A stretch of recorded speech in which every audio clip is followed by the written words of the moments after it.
Hello guys, welcome to the stream. It is Tuesday and it is time to play some Wurm Online and go on our weekly mystery adventure to some unknown destination. And so far I have everything prepared. Not going to bore you guys with preparations. I've got a horse, got my boat, got my food, got some water and some booze, and the only thing we really need to do at this moment is to just go and get the creature cage just in case the location is not on Xanadu. So I'm just gonna raise the anchor and we shall go over to the other side of the island and go and fetch a creature cage. And yeah, I haven't been streaming. The last stream I did, is the horse following? Yes, the last stream I did was actually a week ago when we did the last worm exploration. And the reason for that is I finally got my computer parts. So the ones that I ordered like a couple of months ago, and mainly it was the processor that was out of stock everywhere, and the store was waiting for shipments, and I finally got the bits and pieces, but for the past week I've been preparing for changing those items into my setup, because it's one of the things is going to be a motherboard, and so obviously everything has to be uninstalled. Gonna have to format C drive, reinstall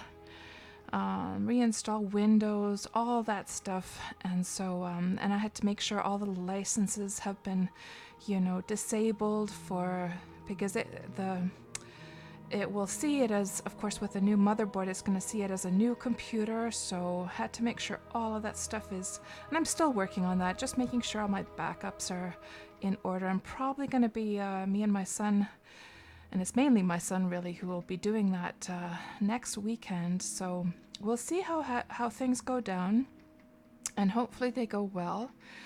But there is the possibility, of course, that something just doesn't work too well, and it might be that there might be a longer period during which I won't be able to stream. And thank you so much for the host, Mr. Laggy.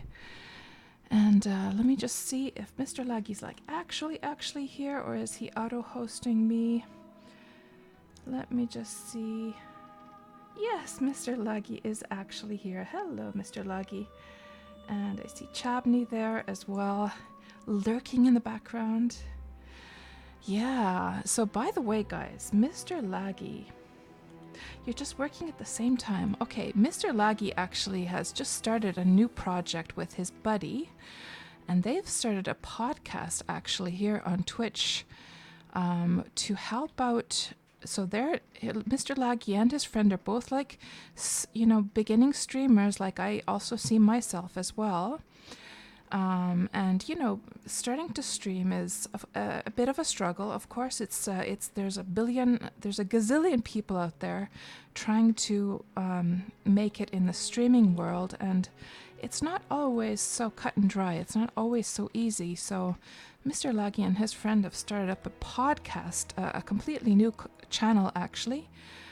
Let's just okay, let's just get off here. I'm gonna link that in a moment. Let me just get the horse in here, load creature into the cage, and then we'll load the creature cage into the boat.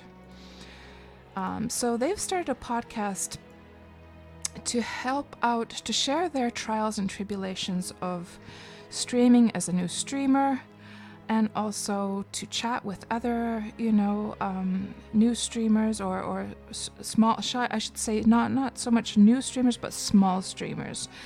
And so people can share their problems and their victories with each other, and chat with those guys. And those guys like discuss amongst themselves, what are the struggles they've had. And I'm just going to give the link to you guys. Let me just get that link for you. I should have had that probably rolled up and prepared beforehand. Hold on.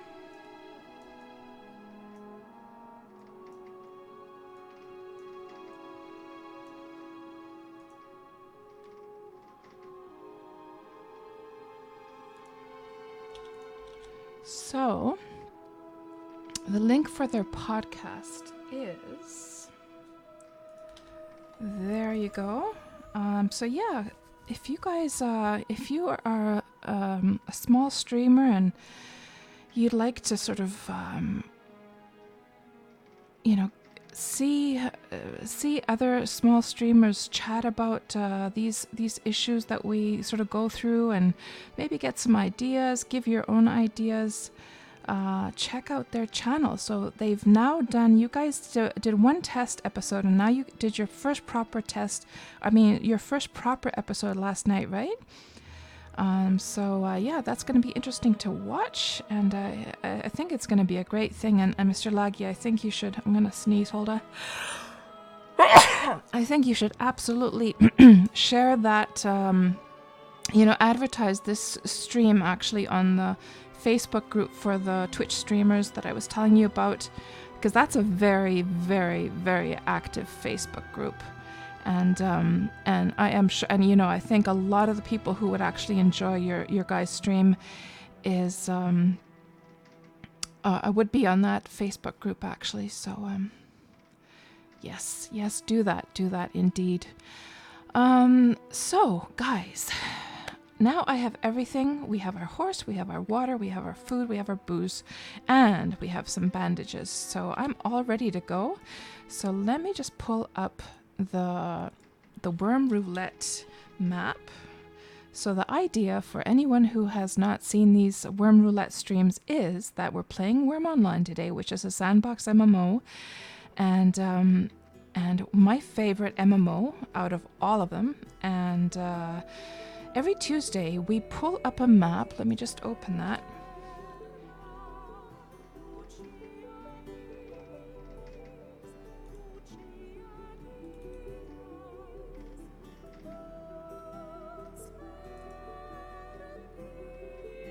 And I should have had this prepared as well beforehand.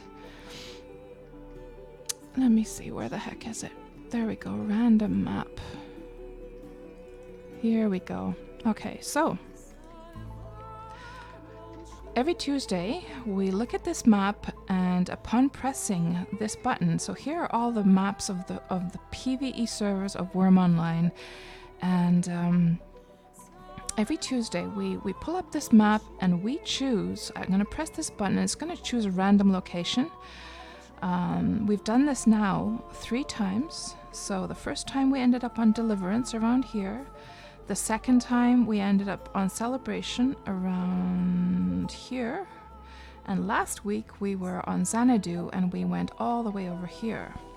So where is it going to take us today? We shall see. So counting down 3, 2, 1, and let's press the button. And we're going to Celebration today.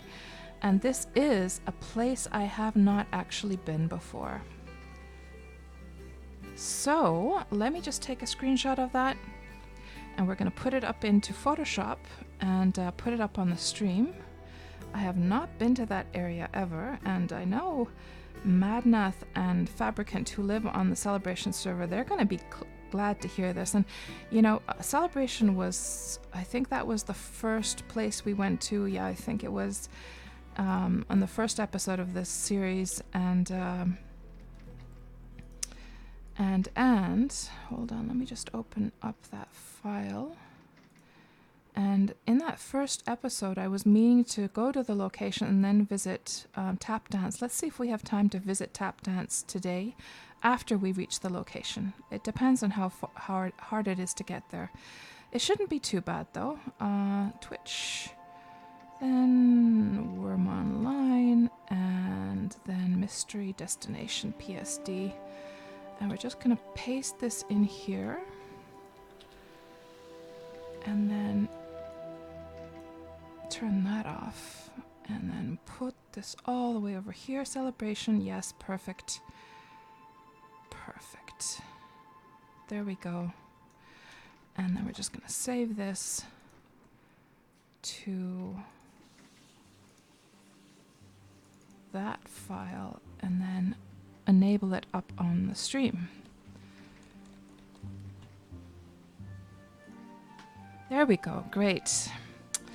And let me just actually have a really close look at this. So we should mark it on our map as well. And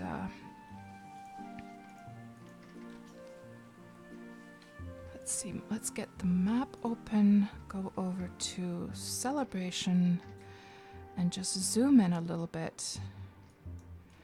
So let's have a look at this thing. So it'd be right, there's this little dot here and a dot there. So it would be right between these two. Let's just make an annotation right there.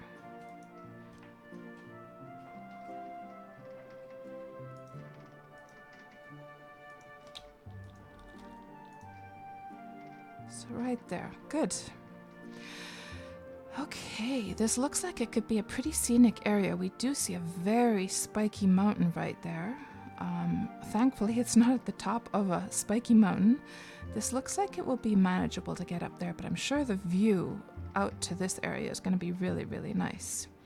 So let's turn around the boat and we shall plot our course.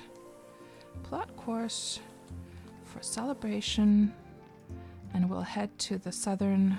I mean, you guys might be wondering, like, why don't I just, you know, before these streams that we go off exploring, that why don't I just simply set my boat to the edge of the server to begin with? But you never know. I mean, it could end up that the map marker ends up, you know, here on Xanadu, so that we don't actually cross over to another server. So that's why I don't do that. I just start off these streams right at my island and see what happens from there. And hello there, Lord Demeron. How are you doing today? I'm doing fine, thanks. I have been busy preparing my computer for a huge upgrade that's going to happen next weekend, hopefully. We'll see how things go. So I'm going to get a new, I got a new motherboard, new memory sticks, and a new processor. Hello, Vergent. How are you doing today? So what have you been up to for the past week, Lord Demeron?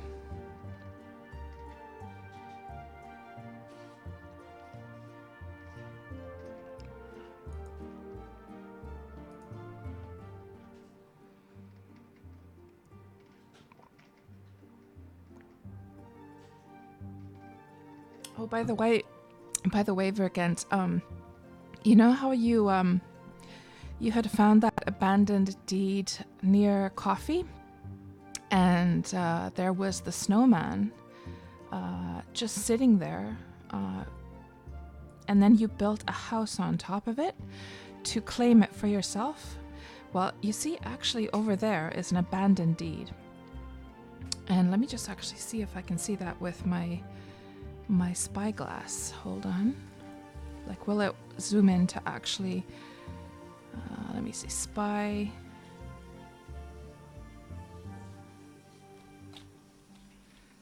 No, it doesn't show anything. So we're already out of range. So, but anyhow, yeah, there's an abandoned deed over there, and they had actually, there was all of the BSBs and the containers and everything had all the stuff still in it. And guess what? There were 2 snowmen there. Now, I don't like the snowmen as decorations other than wintertime, of course, or like Christmas time.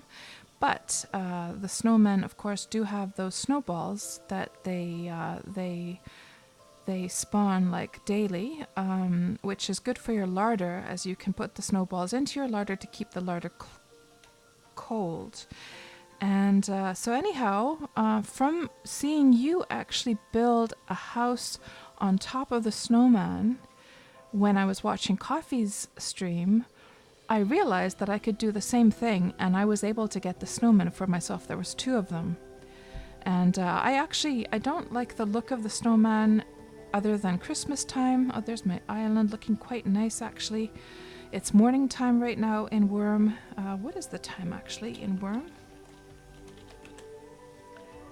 It is, and I put a slightly smaller text size this time, a little bit more manageable. It's 8:20 in the morning in Wurm right now.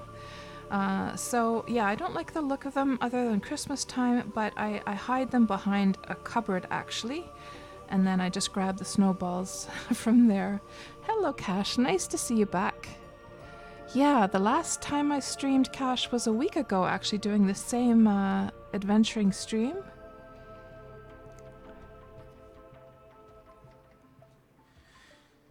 So, Lord Demeron, you were saying getting Tate buds back slowly.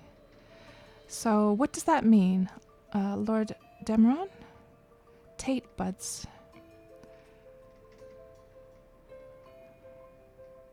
And Vergent, you're improving the Blackmore lodestone, buying stuff off Trade Chat. Nice, nice. How is the Blackmore Impalong preparations coming along? And Chabney, you already looted their snowmen once. Really? And had to return them when you... Oh my gosh, Chabney, I remember that.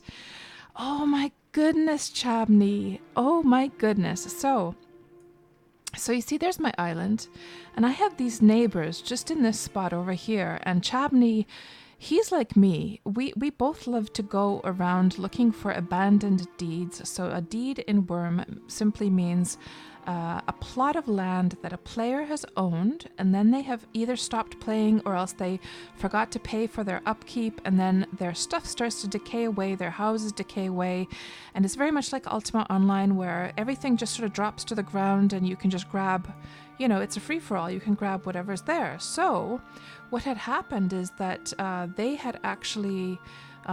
the neighbors had left their stuff once already and had abandoned their deed already once, and Chabney, just like I would have done, came along and looted the stuff.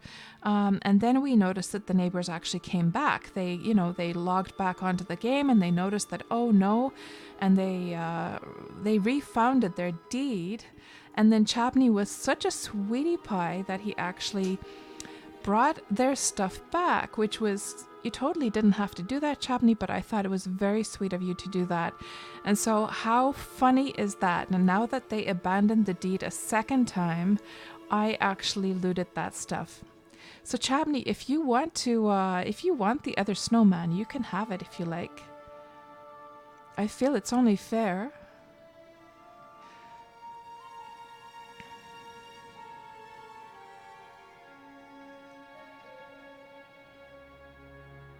And Lord Demeron, you've never seen Wurm, so it looks neat. Okay, well, this is going to be very interesting for you. Ah, the taste buds, Lord Demeron. I remember you were telling me earlier how you couldn't taste anything. That's right. So your taste buds are getting back slowly. I'm glad to hear that.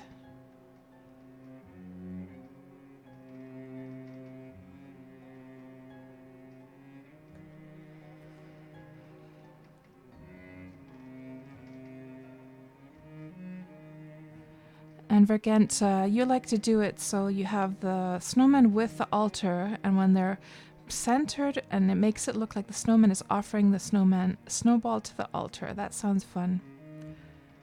And the preparations are coming along nicely for the Impalong.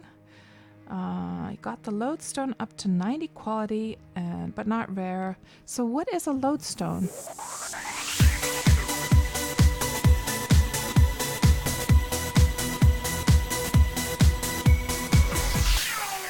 Thank you so much, Finzia. A 3-month, you're now on your 3rd month of being subscribed.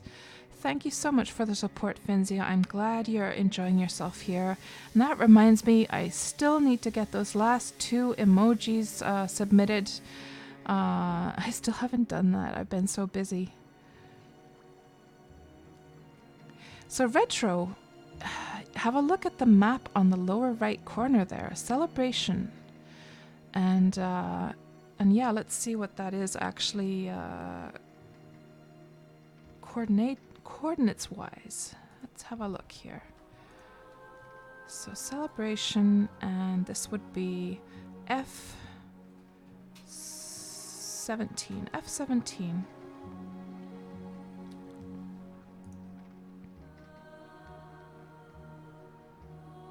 Yes, hello Johnny Downey. Johnny Dowie, yes, again, we're going to Celebration. What can I say? But it's a different spot, and I've never been to that area, actually. I mean, the closest I've been to that spot actually is... I mean, I've obviously, Malena, my main character, was born here, and she's mainly been around this area, and then along this shoreline, and then here. But she's never actually been to this spot, so that'll be interesting to see. And I think what we'll do is we'll cross over, and we'll just go into this bay, and then climb up. So this looks like it's going to be a super easy one. So for sure, I'm sure we're going to have time to fit in a little look at tap dance and see what Madnath and Madnath and Fabricant have done there, since they're two players who actually renovated this starter town. So I still haven't seen it. And how is your vacation going, Retro?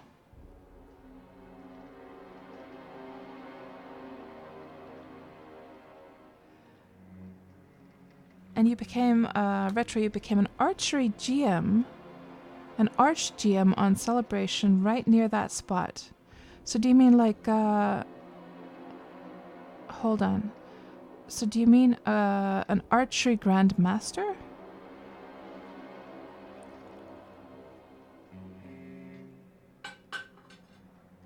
Oh, you're talking about Game Master. So arch Game Master for it, and you kept it ever after. I see, I see. Yeah, you never know what, like, is it Grandmaster as far as, you know, getting your skills up to 100, or is it like a GM as in Game Master? You never know which one you're talking about. Right, right.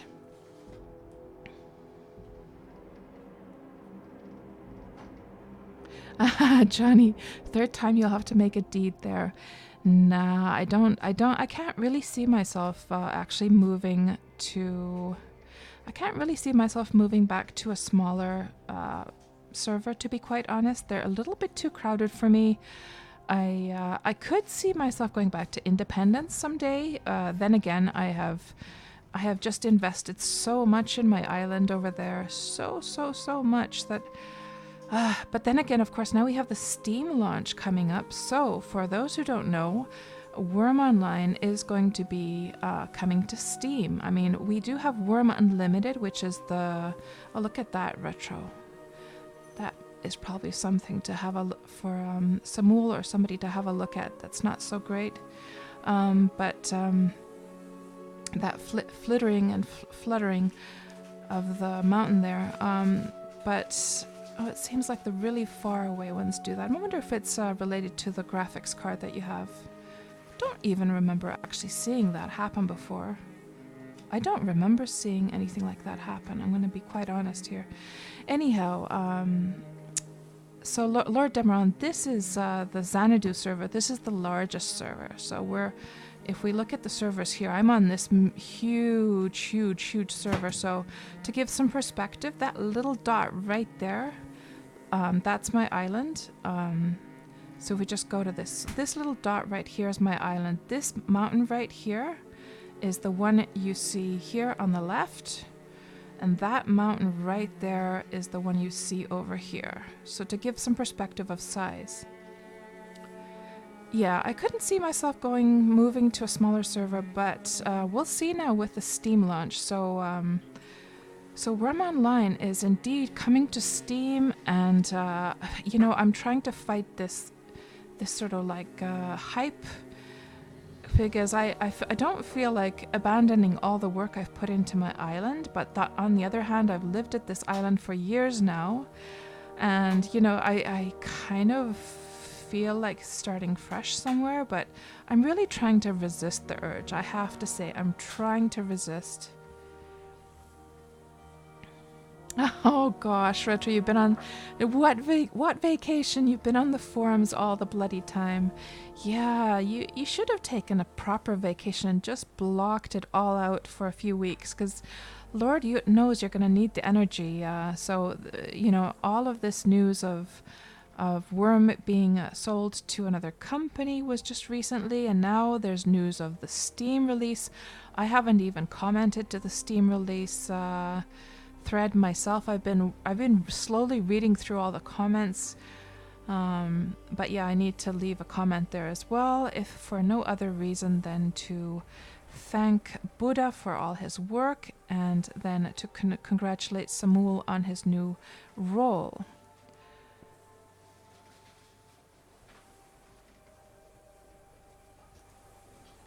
So what we're doing right now...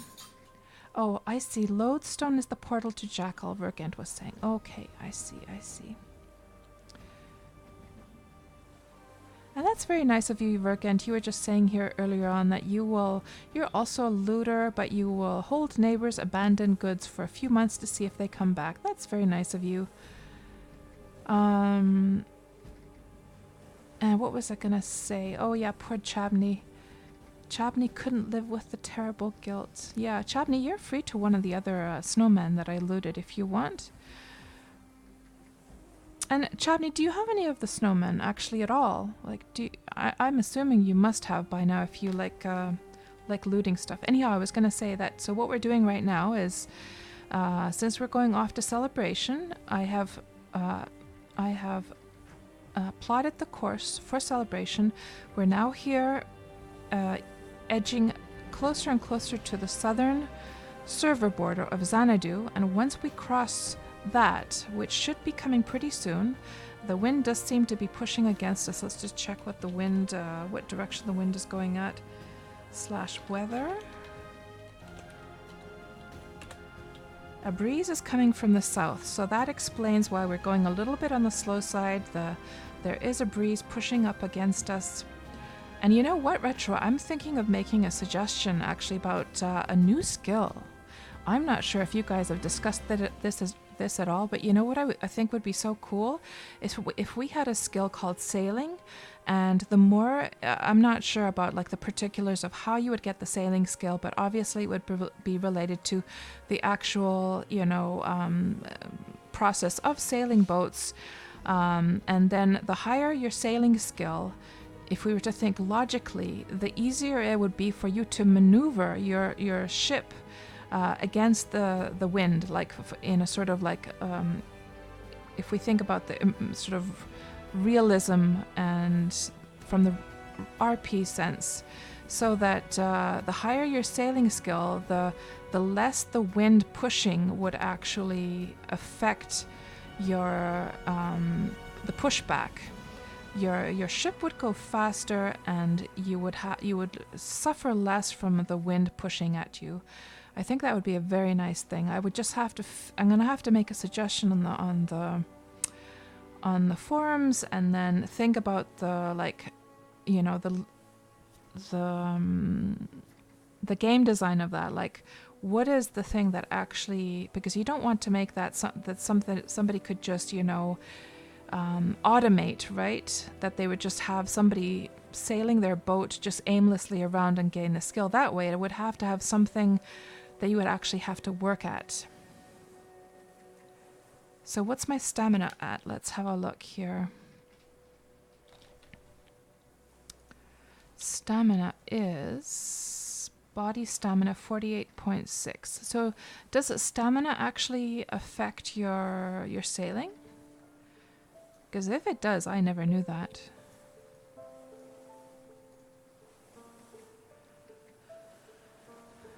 So when you say try tacking, I'm guessing you're saying try tracking? Or what do you mean? And I don't have hardly any tracking skill. I didn't know that has any effect on it either. I haven't really done too much of the tracking. Where the heck is tracking? 8.10. So most people sail at 0 stamina.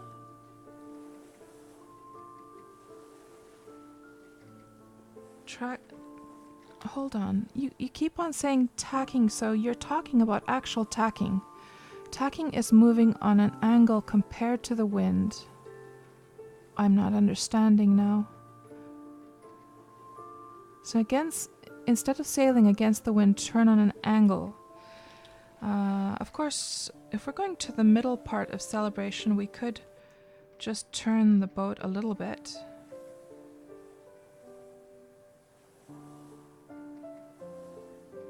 It's a sailing maneuver. Tacking is where you sail at angles to catch a more favorable angle while maintaining an overall same course. I see, Vergent. Huh, I've never heard of that. It's a sailing maneuver. It's sailing zigzag, says Johnny Dowie. I see. Angle back and forth, like an angled back and forth. So like this. So sort of like wiggling against the... I don't know if this is worth the effort, though, to be quite honest. Or are you guys suggesting that this would be the thing that would be a way to gain, like, sailing skill? Like, if I were to make a suggestion, are you saying that this is worth doing right now already in the game? Because this feels like it's, especially here on Xanadu, where it's a bit laggy to sail anyhow, I don't really see any joy in doing that, really. But we could sail a little bit to this angle because we need to get to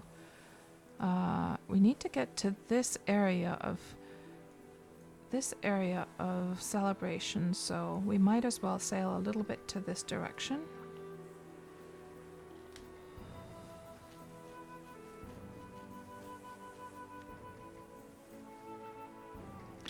So Retro is saying, no, you turn until it's faster, then holding that for a while. Okay, let me just see the speed here.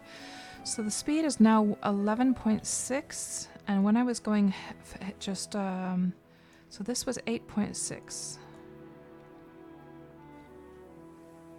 And if I were to turn the other way,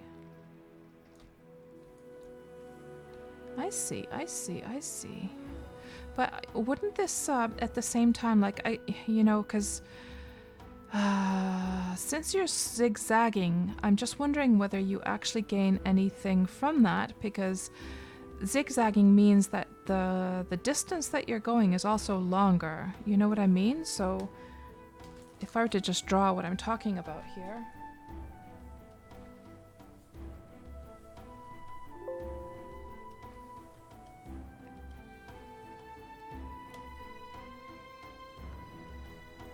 So, let's say this distance to this location, and if you were to zigzag, like so,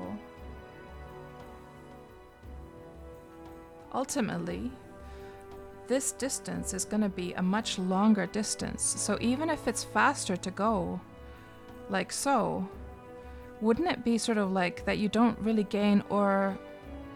You don't really gain, because at the end of the day, you're going a longer distance even though you're going faster. You see what I'm talking about? It is faster, says Retro. Huh. I see. Well, learn something every day then. I didn't know anything about that tacking thing. So it does actually help in Wurm as well, does it?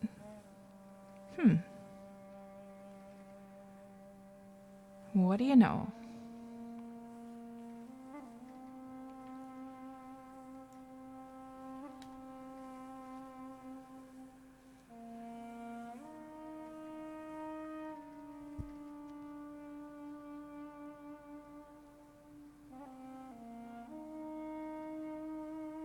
Right, Retro, you were saying you don't have to go back and forth fast. Just, like, I'm guessing you mean, like, just do a little bit of a way and then turn the other way for a while.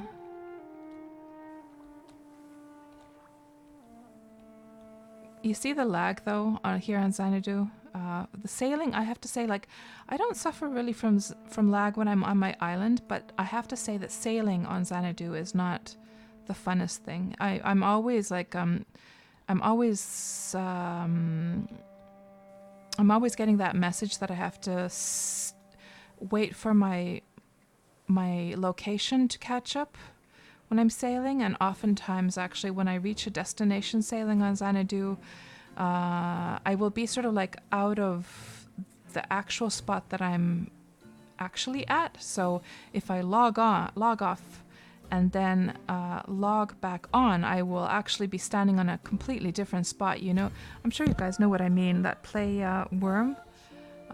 So yeah, it's not so even if you're not turning that often, it's still kind of annoying. It feels like it's just easier to leave the ship and let it just sail and do other things meanwhile. Hello there, Dumuzi. Welcome to the stream. So you're saying even though the actual path is longer, it's taking better advantage of the wind.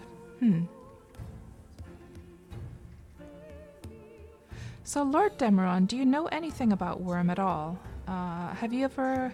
I'm guessing you've never seen any of my Wurm streams, or... And we're now getting the message, the warning message that we're about to... Oh, here we go. We've crossed the sailing border. And that's just... It seemingly plonks you into the sea, although it doesn't actually do that.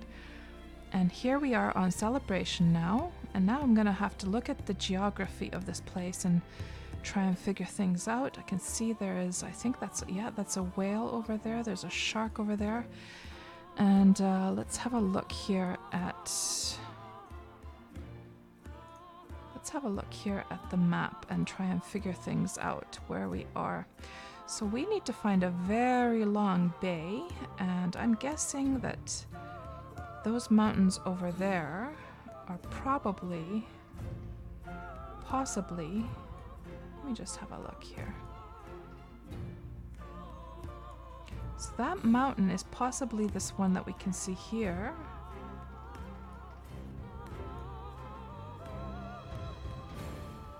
And those mountains are possibly what we can see here. So let's just keep sailing east. And I'm sure we're going to find this really, really long bay here at some point.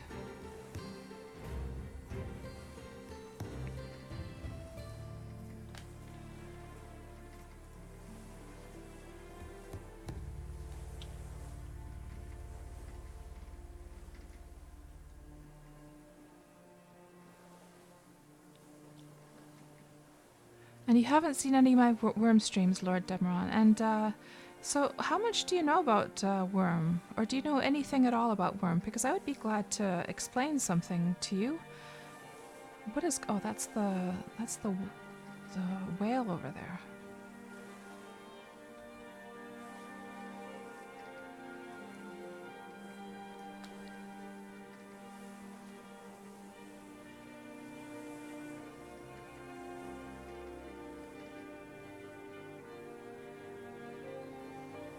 Hello there, Eladoc. Welcome to the stream. Eladoc, are you a Wurm player as well? I'm guessing you are. You don't know anything about the game, Lord Demeron. Oh, I see. Okay. Well, one of the things I love doing the most is actually explaining about Wurm, because it's an amazing MMO. It's my favorite MMO, but a lot of people don't know very much about it. So Lord Demeron, I can't remember now. Had you played Ultima Online back in the day? And have you played Minecraft ever?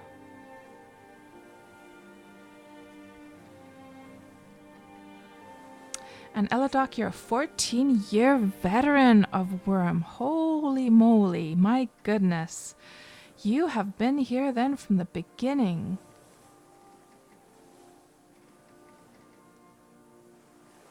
My goodness, Eladoc. So how are you Eladoc, how are you feeling about all of the news with Rolf handing the company over and the Steam release and all that stuff? How are you feeling about all of that?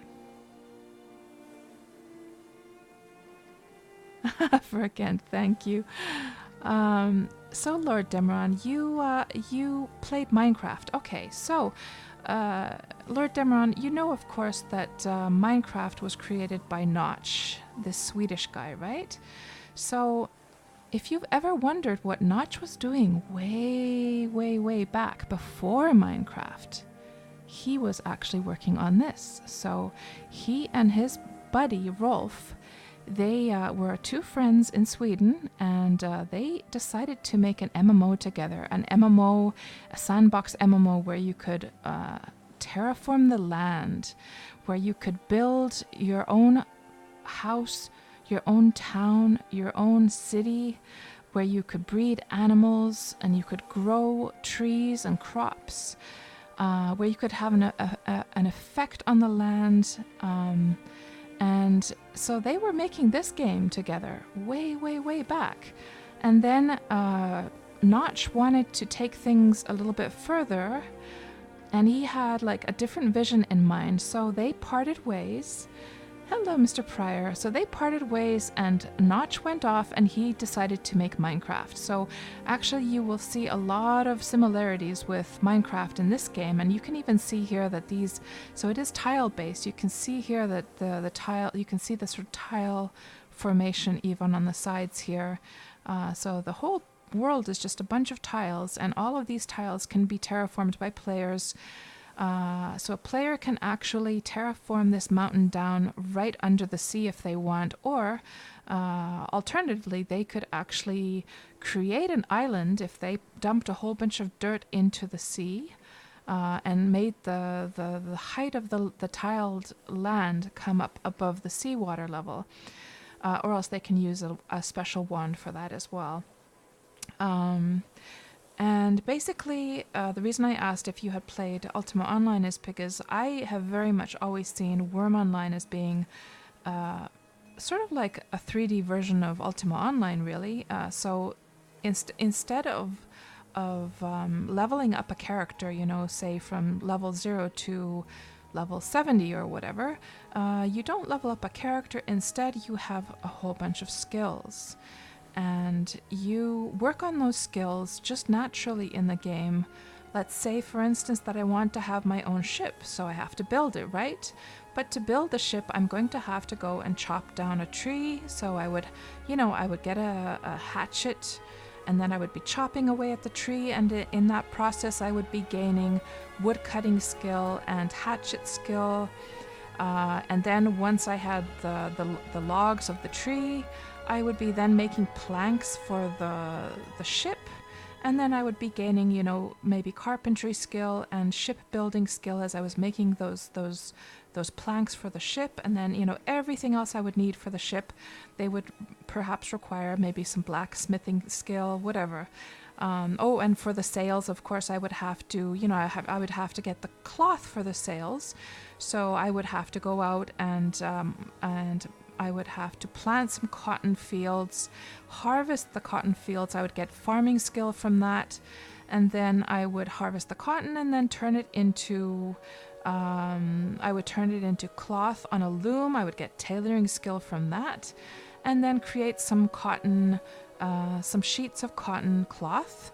And from that cotton cloth, I would use a needle to actually make sails for the ship, and hence you get some more tailoring skills. So that's how the game works. Everything, you know, it's all about gaining these skills, and very much the way I play it is that I just let them accumulate naturally. You can see the long list of skills this game has, and you don't have any upper limit at all. Like so the skills go from 0 to 100. You don't have any upper limit.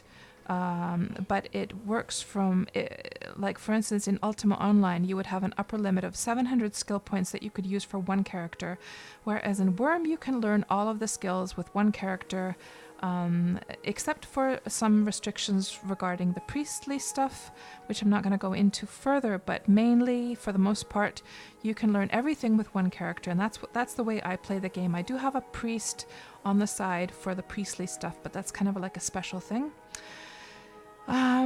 Yeah, and and I would say for anyone playing Wurm, the wrong way to play is to grind the skills. Instead, I would just say play the game, let the skills come naturally, and that's just a very enjoyable, relaxing way to play the game. And, you know, not take too much stress about it. There's no hurry in this game at all. It's a very relaxing, calming, serene and enchanting and charming game that just, you know, every time I log into Wurm, I just feel this sense of peace and relaxation, and I've heard many people say the same thing. And yeah, that's at least from the PvE side. I have never played. I've visited a PvP server once, but PvP stuff is not really for me.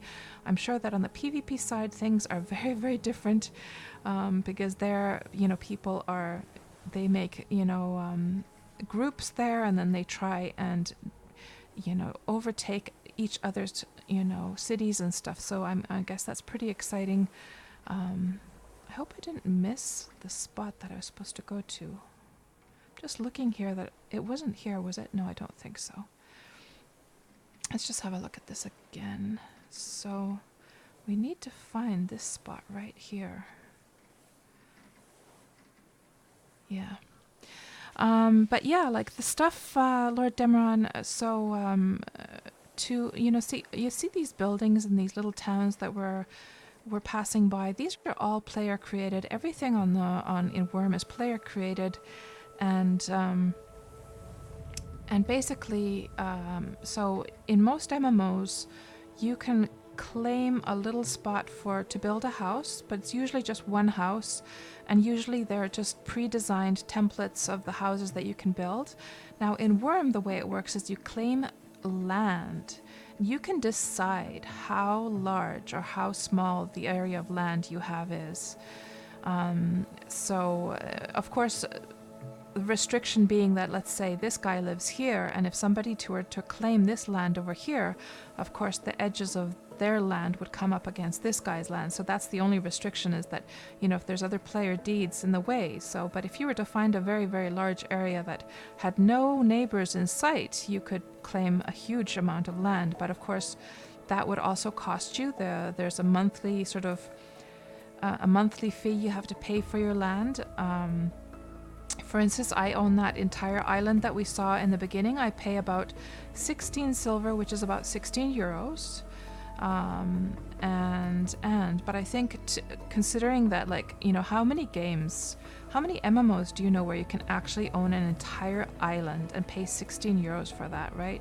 I mean, it's a bit much, that island. It's a little bit too large for just one player. I think most people would actually create a whole, city there and have their guild mates or their friends or their family all living on the same island. But yeah, I have the whole place to myself, so... But I still think it's very, very cheap considering what you can get for 16 euros on any other MMO. Maybe you own, one house and you're paying for your monthly subscription. Maybe you're paying I don't know, anywhere from 8 to 13 euros or dollars a month, and then it's so limited, right? But yeah, once you have your land, you can build anything you want on it. You can terraform the land. You can plant forests. You can plant crops. You can have paddock areas where you breed animals and have farm animals. You can build, and all of the houses you build, they're tile by tile. You can see when I'm mousing over those tiles there. So everything is designed by you. It's not any pre-made templates whatsoever. And let me just see here. And hello there, Guido Faye. Welcome to the stream. Let me just see what you guys are saying. I do believe that, guys, that this is now the spot we need to go into. Look at that. I think that's it right there. So as you can see, you do not see a marker of where you're actually going on the map. Instead, in Wurm, you have to look at the landmarks and figure out, oh my gosh, somebody has a huge oh my gosh. So somebody has actually gone to the top of that mountain, and see how they've leveled it off? They have terraformed the top of that mountain. So somebody has some huge ass deed up there. Oh my goodness gracious, that really changes the landscape, doesn't it? I mean, it looks ugly as hell from here, but I'm sure they have something stupendous up at the top. And it looks like that area as well this is all terraformed by players. I wonder what's up there. Maybe we have to figure that out once we reach our destination today. But yeah, let me just read what you guys are saying. So yeah, we have. Do I have auto run on? I do. Let me just read what you guys are saying here.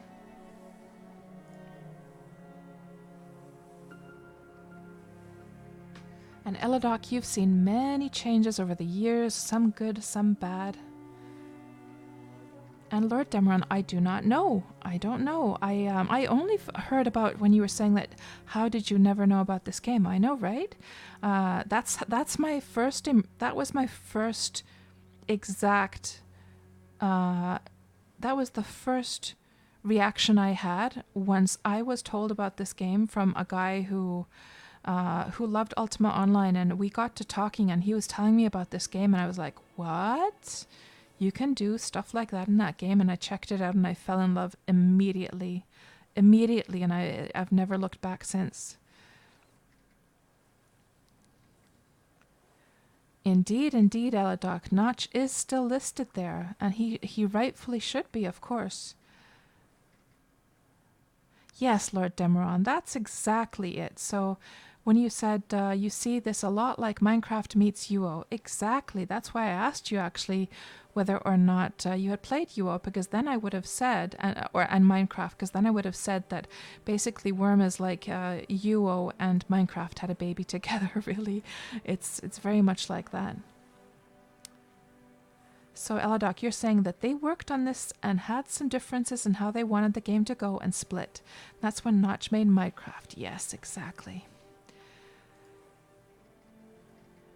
And when the game started, it was meant to be a PvP game. I have heard that, yeah. I am glad that they have the both PvE and PvP servers, though. Thank God. I don't think, like, I'm trying to think now, if Wurm was only PvP, would I be playing this game? It might be a bit too brutal for me, to be quite honest. I probably wouldn't.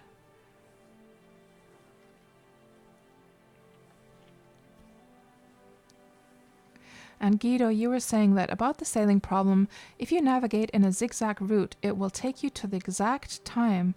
It will take you the exact time regardless on how many turns you do. So the route can have hundreds of triangular tier-only single big one.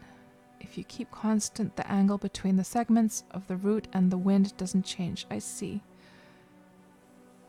And Vergent has a picture of the snowman at the altar. Let's have a look here. Ah, I see. That's pretty cute. That is pretty cute, I have to say. Not my style. It's not anything I would do, but that's pretty cute.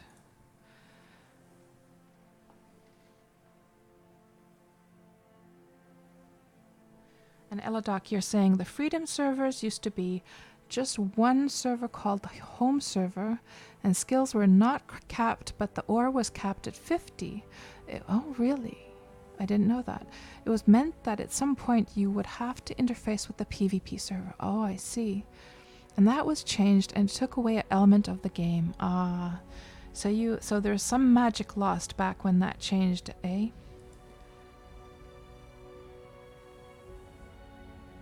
And Eladoc, I'm not sure if your link is taking to the community map or not, but I am intentionally not using the community map in these weekly adventures because I want to figure it out on my own. I want to use the landmarks, and I think it's just too easy if we see the community map. So I'm guessing that you're linking the community map there. And also just on that note, guys, don't give me any help. I want to try and figure out whether I'm getting there on my own, if I'm going the right way and all that. That's all part of the challenge. So, and Lord Demeron, your nephew got you into Minecraft, but always wanted a more MMO look with the Minecraft feel. Well, my goodness. Lord Demeron. Oh, but you always wanted a more MMO look with the Minecraft feel. Well, there you go. Wurm is perfect for you then. Because you're going to find a lot of like Minecrafty kinds of things in this game for sure. This is, and that's the way I've always thought, Lord Demeron, of this game, that it is like you get the benefits of the Minecraft, freedoms, but it has this more realistic, traditional. Oh my gosh, look at that, guys. That's really changed the landscape, my goodness. I hope whatever they did up there is like super cool. So that it's not just like some ugly hunk of something. I mean, it looks ugly from here, but it looks probably very cool when you get up there, but yeah. But yeah, I always see that this is sort of like the adult version of Minecraft, really. And Vergent, you learned about the game from watching someone playing at a game store, and you still have a referral if you ever run into her again. At a game store, playing Wurm, really? That is obscure. My goodness. And you're, Vergent, you were saying if Wurm was PvP, you would not still be playing. I see.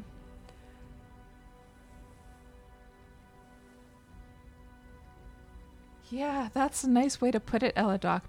Minecraft's big brother. Yes, indeed. So, guys, let's have a look here. So, let's go all the way to the end, it seems. I mean, this is going to be super easy, this exploration for sure. It seems like we're going to reach our destination in no time. But maybe what we could do after we reach it is we'll go in and see if we can actually get up to this thing, and also if we could go and check out Tap Dance as well. And let me just see, how easy is it to get? Once we get to this point, could we could almost, I'm wondering if we could take a horseback ride. There's a very steep like mountain right there. I'm just thinking to get to Tap Dance, whether or not we would be able to swim across this part right here, or take a horseback ride along the shore without... I mean, another option is just to go back to the ship and then sail all the way around. But it feels like it'd be more of an adventure. Do you guys think that we can actually... that I can actually swim across here? Those of you who are used to Celebration? Do you think I could... I do have actually booze with me, so I could get my stamina up. Let's do that, actually. Yeah, we'll go here and we'll take a horseback ride and see if there's a way to get over here. And then see if we can... like, once we reach this destination, then I will use the community map after that. We can see if there's any roads. Because as far as the challenge goes, I want the challenge to be to reach our destination. And then after that, all you know... I'm up for anything, and we don't have to like we can cheat after that, basically. Hello, Garsdrangi, nice to see you back. How are you doing? The journey is going super easy, so we ended up actually on a very easy spot to reach. Let's just park our ship over here. And I have to check whether this is deeded land. This is part of the lands of Wurm, so let's park the old ship over right here before we enter like a deeded area. Moor it over here. And let's just double check. This is a part of the lands of Wurm. And get our creature cage.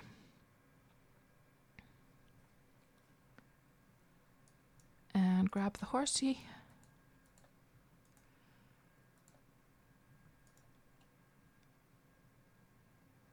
Oh, and is the... I'm wondering if the Wurm... whether the Wurm volume is loud enough. Let me just amp that up just a smidgen. I have a feeling it's a bit on the quiet side. There we go.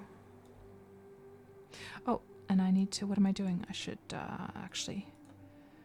I need to actually do a couple things here. So let's load the creature cage back onto the ship, just so nobody steals that. And then I need to leave some of this cotton here on the ship as well.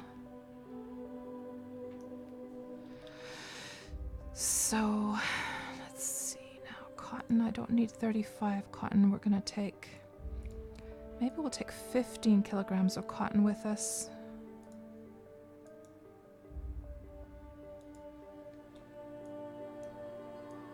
And leave the rest here on the ship. And then there should be some grass here as well. And let's just take a few grass with us to tame the horse and then also untame it so we can get a saddle on. So let's try taming the horse now. So to tame my horse is actually unbranded. And to get a saddle on him, I'm gonna have to actually... Is it a he or a her, actually? it is...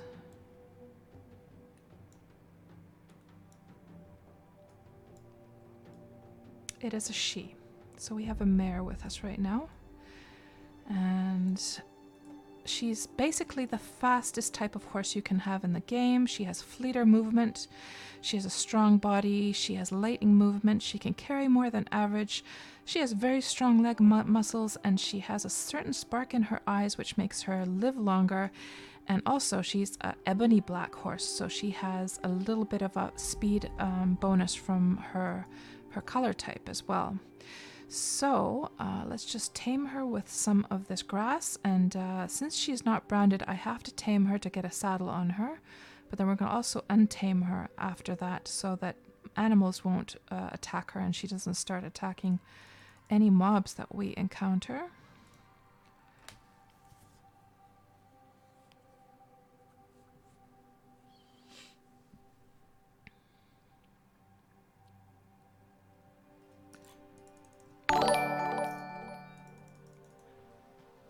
Thank you so much for the follow, Shiana. Welcome to the stream.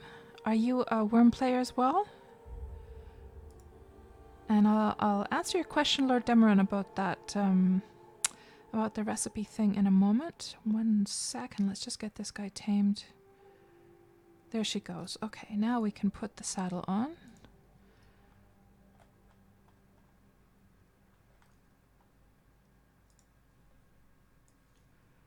Like so, good. And then we need to untame her. So hopefully she doesn't start attacking me though. Let's just also combine those cottons and put them also in our tool belt. And then try taming her again so she gets untamed.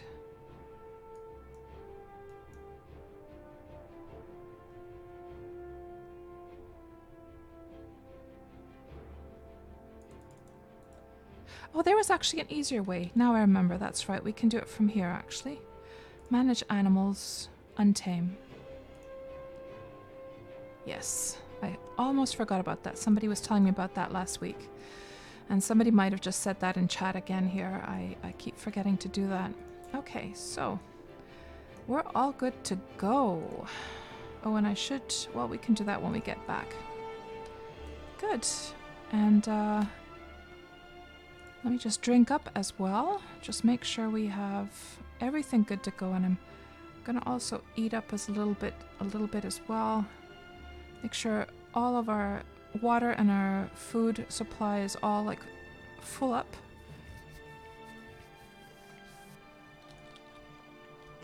Good.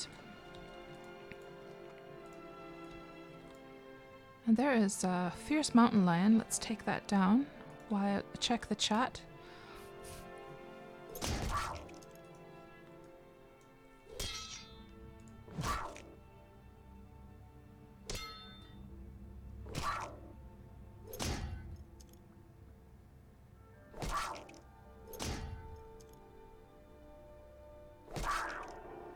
So again, the game store had a back section with tables and computers for playing games. Now what's the chances of that, eh? Oh, and there's a bear after as well.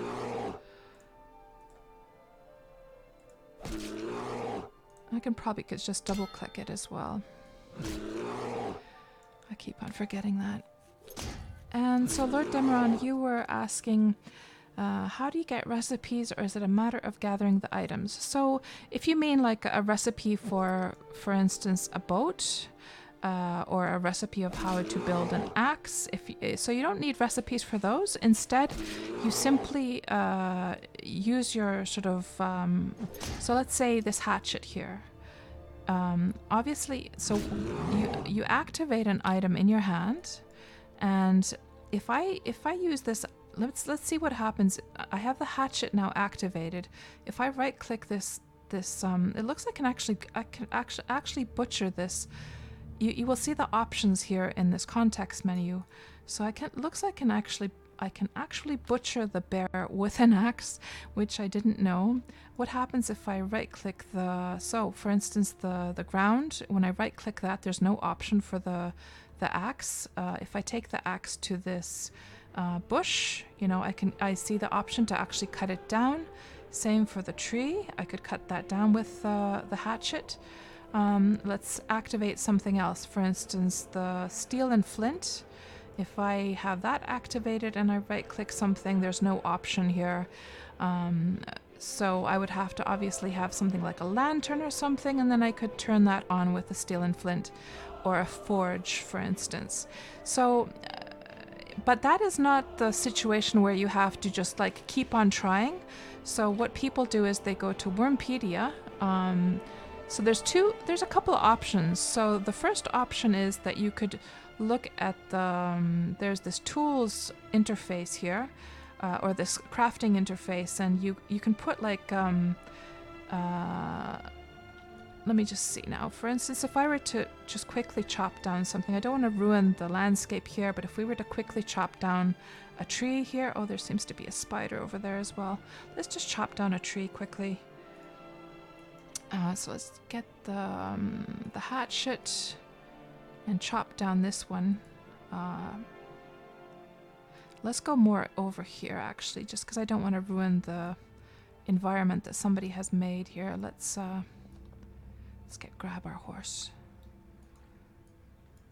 I don't want to ruin whatever landscaping the person has done here, even though this is not owned land right now. This is wild land, but still it looks like somebody has gone to the trouble to sort of make a nice environment. So let's go over here where there's a whole bunch of just, you know, wild trees, and they will grow back as well. Like once I chop down a tree, another tree is going to take, it's going to, you know, the seed will take sprout and or like take root, I should say, and something else will start to grow there for sure.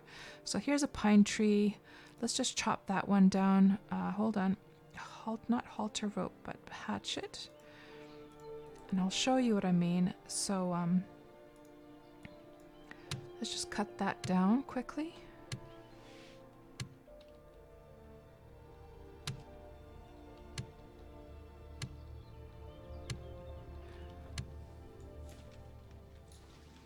And there it goes down the tree, and then I can grab this log, and with the hatchet I could actually create shipbuilding resources, a keel section, a large mast, a tall mast, medium mast, small mast, but there's also this crafting interface. So if I just grab that log and put it in my inventory and drag that here into the inventory and then put the hatchet into the other slot, I will see an option, like a list of things that I can do with this tool and this ingredient. So that's also one way to find out what you can do with different tools. But then let's say I wanted to build a ship, right? So that ship that I have parked over there is a gnar. So if I were to, here on the crafting interface, there's this button called Toggle Crafting Recipes, and these are not recipes you have to discover, they're just all already in the game. And then if I search for gnar, here is the ship called a gnar, and you will see here the two items I have to get the gnar started with. And then here you can see all of the different items I would need to create that gnar to get it built. 200 tenon, 4 mooring rope, 8 thick rope, 3 keel section, 100 bits of tar, 400 pegs, 10 belaying pins, 1 rudder, 80 deck boards, 200 rivets, 1 square yard rig, 10 oars, 1 stern, and 400 hull planks. So then, how do I make these items, right? Then I would double click, let's say, the rudder. So for a rudder, I would need 1 shaft and 1 plank. So how do I get a shaft? Double click that, and I can see I need a carving knife and I need a log. Well, we have a log now in our inventory. I do have a carving knife as well, actually. So if I put that carving knife into one slot, and I put that's the felled tree. We actually need to chop that up into a log first. Let's just chop that up quickly. There we go, we have a log. So now we can see when I have a carving knife and a log, these are all the things I can make with those two things, with this tool and this ingredient. So as we can see, to make to make a shaft, we see the shaft here, for instance. So that's one option. And then what a lot of people do is they use Wurmpedia. So for instance, in Wurmpedia, it's a website, it's a wiki for Wurm. And if we search for Gnar here, we can see here that it will show on the right all of the ingredients we need. It's the exact same recipe that you see in the game as well. And for instance, for that stern that we were looking at, I can just click this and it will show me a picture of the stern and also the items I need for the stern and so forth. I'm not sure if it was a stern we were looking at in the game actually. But yeah, that's how it works. Now, there are recipes that you can discover in the game, but those are for cooking. So there are cooking recipes, rare cooking recipes. Oh, let's not chop anything. Let's just drop these actually on the ground. I'm sure a newbie will pick those up or else they will just decay eventually. I do not need those. They will decay in a few days. Yeah. So that's how it works. So yeah, but cooking recipes, there's a few cooking recipes in the game that are already there. Then there are cooking recipes you can discover by just playing around with different ingredients. And then there are cooking recipes that are actually dropped as items on some of the humanoid mobs. Now I have to catch up with the chat though. Let me see what you guys were saying here.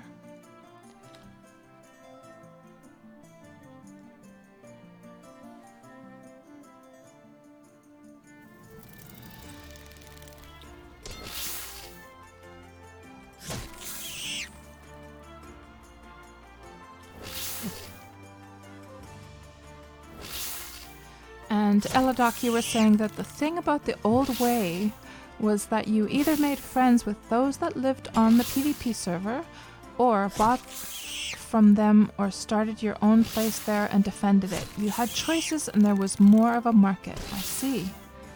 Wondering if the game is a little bit on the loud side. Just bring that down just a smidgen.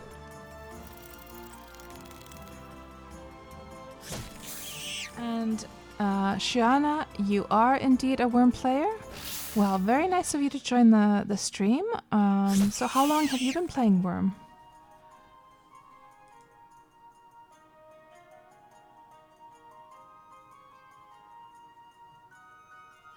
And Eladoc, your 2 cents is that it's time to raise the skill cap from 100 to 150.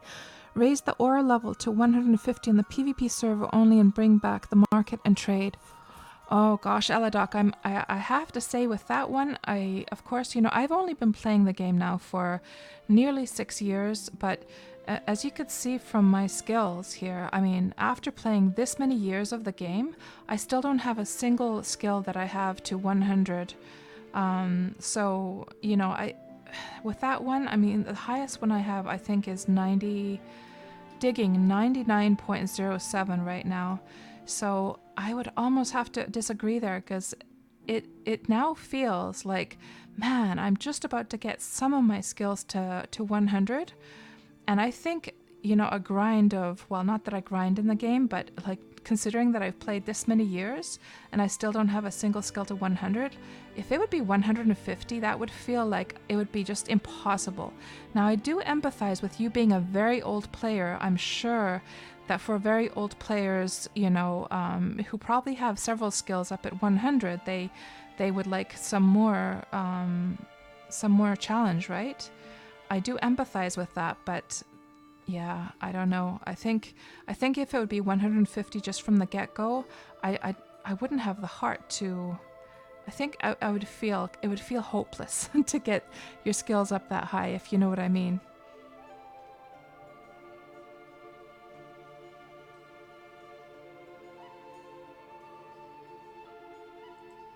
And Shiana, you've been playing for over 10 years. Wow. So you're also an old veteran of the game.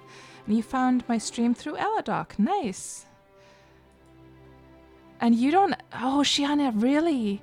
So you don't have a single skill up to 100 either, even after 10 years. Oh my gosh. Yeah.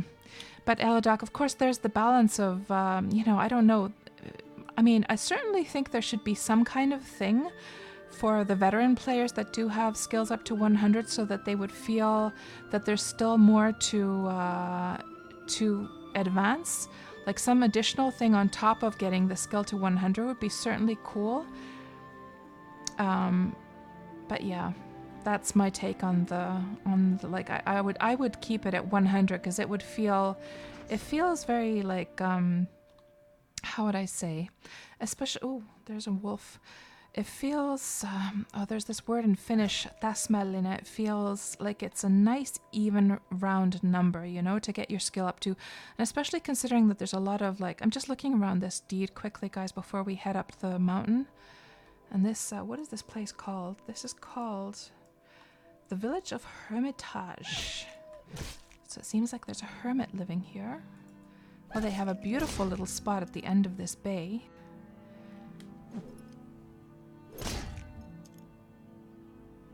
And Shiana, you have to go company at the house and you'll check back later. Okay, you have a good evening, Shiana.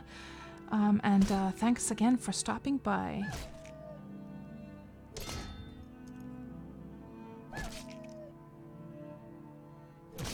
Oh, Vergent, really? So EVE Online kind of forces players into participating in or supporting PvP, and you no longer play EVE Online because of that.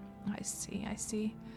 Yeah, I played a little bit of EVE back in the day. Oh, it seems like there's a mist coming in, guys. Excuse me. I think it is time for us to get our get a move on if we're going to reach this spot. So, but I really love the lavender fences this person has, or lavender hedges, I should say. Looks really pretty. Got a little fountain going on over there. So let's just have a look at that map once more. So we need to reach, we're here right now, and I would imagine that all we need to do is head to the southwest direction. So let's just stop here quickly. Compass reading south, compass reading southwest, so we have to head in this direction. And I'm wondering, there seems to be a road up here, so let's just go up that.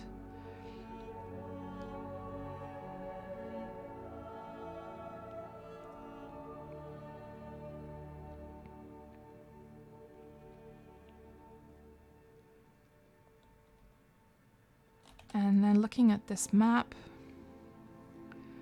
so we're probably almost there, really. If we just go a little bit to the right, we're probably going to have, we'll have reached our destination. And then what we could do is we'll just keep on, you know what we'll do? I know what we'll do, guys. Okay, so let's, first of all, let's do this. I can actually hear my fans started whirring around because, oh, and there's a troll.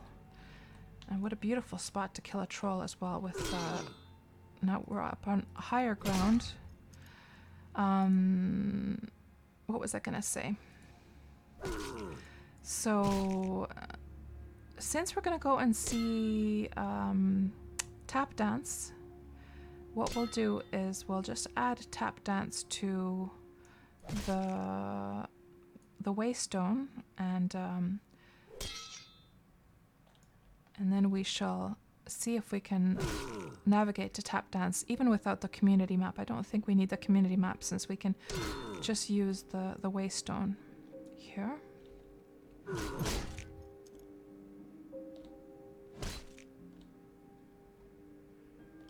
I might just have to retreat and go and heal up because this troll seems to be doing quite a bit of damage to me. I do have a life transfer on this sword, so I have an enchantment that allows me to transfer HP from the troll to myself. So hello, Sir Ren. Am I still playing WoW? Well, I am playing WoW. I still have oh, there's another troll over there. I still have about a month's time of my subscription with Seren. I have to admit that I haven't been so inspired to play lately, partially because I have been very busy with some things in Legends of Arya. I have been very busy setting up my shop there, and I've been just having so much fun in Legends of Arya, really, but I should play some WoW, at least make use of the subscription that I still have left. It would be nice to get my hunter up, you know, at least to level 40 by the time that month is up. She's now at 32 or something like that. I will be doing, probably should do a WoW stream sometime this week before the weekend. So Seren on the weekend will be setting up my computer. We'll see if things go smoothly or not.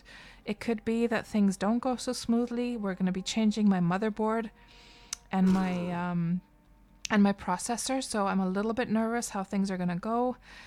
We'll see. Hopefully it goes well. But it could be that I will be out of a computer for some time. We'll see. So how are you enjoying, are you still, so you're level 31 right now and you have a lot of fun there at the moment. I'm glad to hear it, yeah. And of course, Seren, you never played WoW before. So for you, it's all new. And I totally remember how addicted I was to WoW when I first started playing back in, 15 years ago. So you're experiencing what I was experiencing back then. So I totally get it.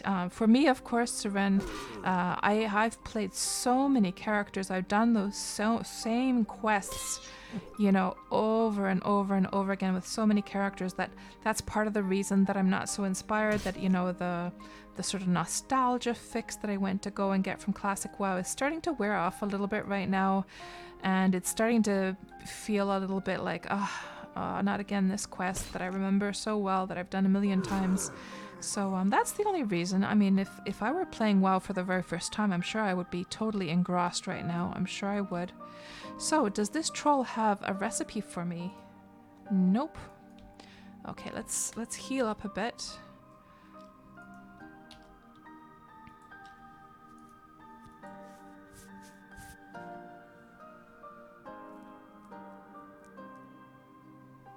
And Eladoc, yeah, I was doing the focus, but I should fix up my shield actually. So I should have turned right slightly with the shield. Really? So that helps, does it? So I have a shield in my left hand. So I should have turned a little bit like so, and that would have shielded me, really? Well, I will have to do that next time.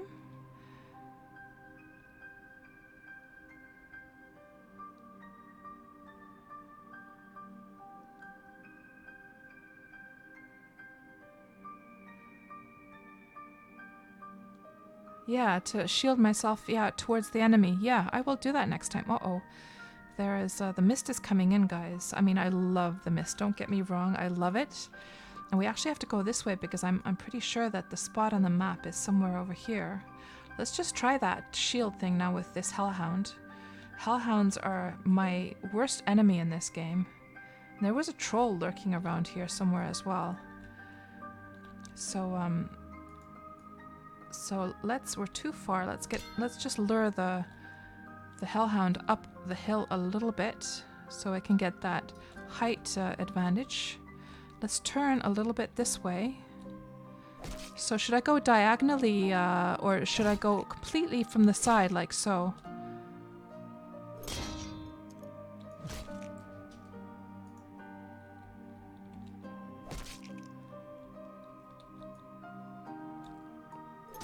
Let's see what the combat log says here about the shield.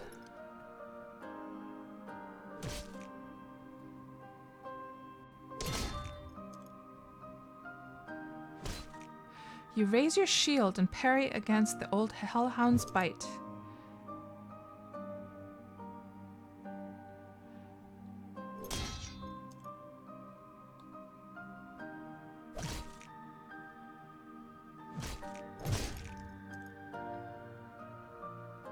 Yeah, I love the fog as well, Garazdranghi. Same. It's very atmospheric, isn't it?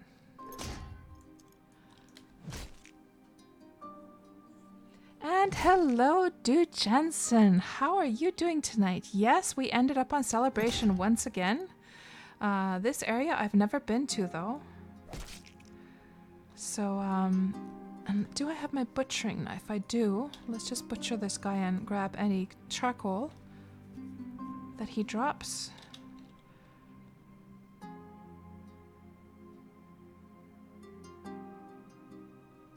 So the horse can face it, but place the... I see. Oh yeah, so I can be like this, but I should, so should I... So when you say HH, I'm not quite sure what you mean, but I should be tilted like in this kind of... Let's just imagine that this is the foe, right? So are you saying I should be sort of like in this direction, that the monster is here on the left side of the screen? I'm guessing that's what you mean. Yeah, at nighttime, Garazdranghi. Especially at sea. It looks so cool when you can see the ships and stuff in the... Here we got some charcoal, nice. Okay, so... And that's how you meant. Okay, good. So I'm guessing that... Let's just go up here. And there's not much of a view that we get right now with this smog. Or not smog, but fog, I should say. Oh, there is a nasty old troll, and I actually forgot to heal up. I should heal up before I fight that guy. And there's a hellhound as well. Let's just go over here quickly. Okay, let's heal up quickly.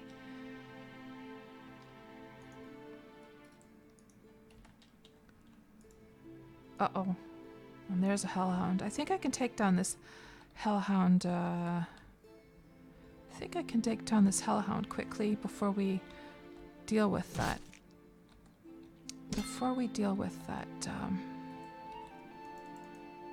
That troll. And so now we're gonna...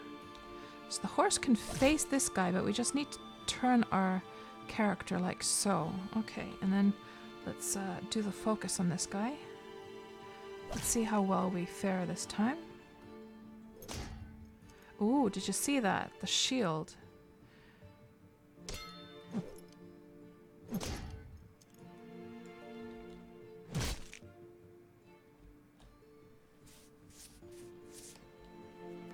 You raise your shield and parry against the aged hellhound's claw.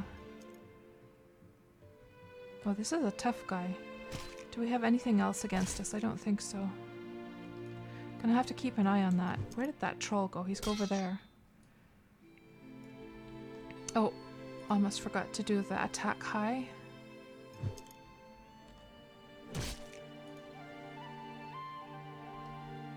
So, Eladoc, something I was asking people...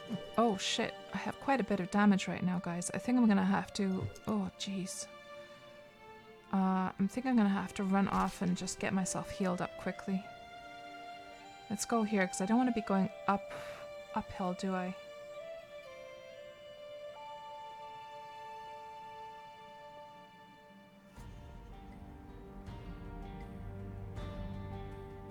Okay. Let's heal up a bit.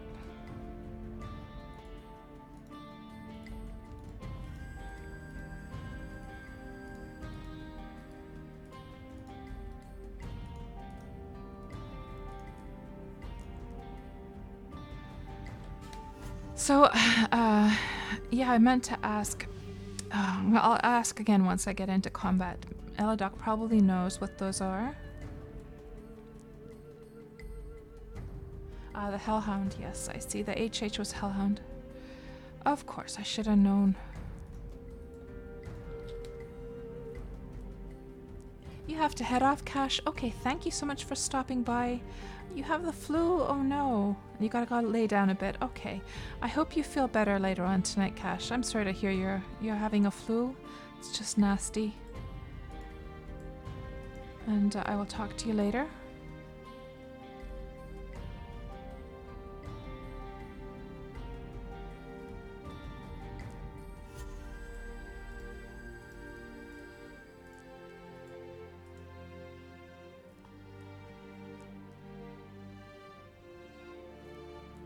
Ah, so it will do it like a as a like a group of them at the same time. So sort of like when you're so Eladoc, when you're saying like just right click the body part.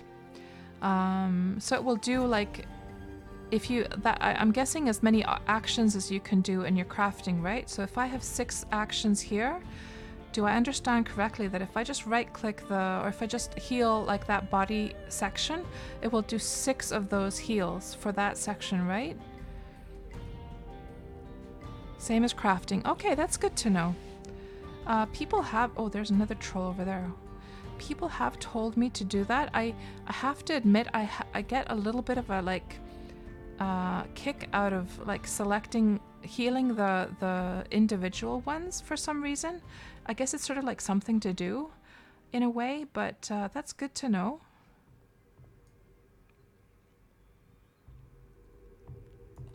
Okay, so there is that. Yeah, okay, let's go up on the hill here.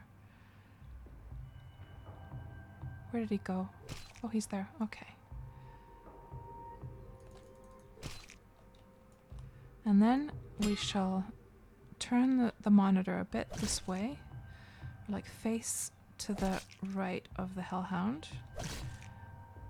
And this is what I mean, like, there's these numbers that come here. Oh, we got him quickly now this time. That really helped to have to be up higher on the hill.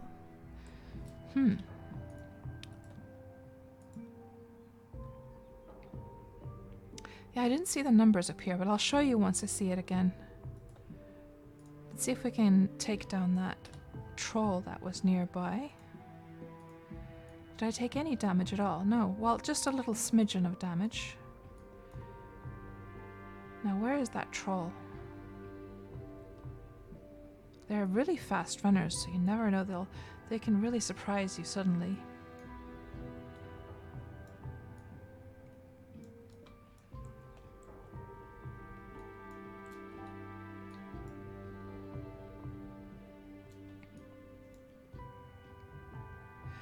I'm guessing, guys, that we're probably at our destination now. The only problem is that we can't. So by destination, I mean that we're probably here now. I'm pretty sure we are. It would be nice to get up a little bit higher to see if there's like any kind of view from up here. But the problem is that the mist came in, so can't really see anything right now. Let's see if we can at least find that. There was one troll lower as well. So I think what I'll do, let me just see, I wonder if there is a road going from here down to Tap Dance. I think the best way to find out is to just find the next marker for this highway system and see if it actually offers Tap Dance or not, and see if Tap Dance is connected.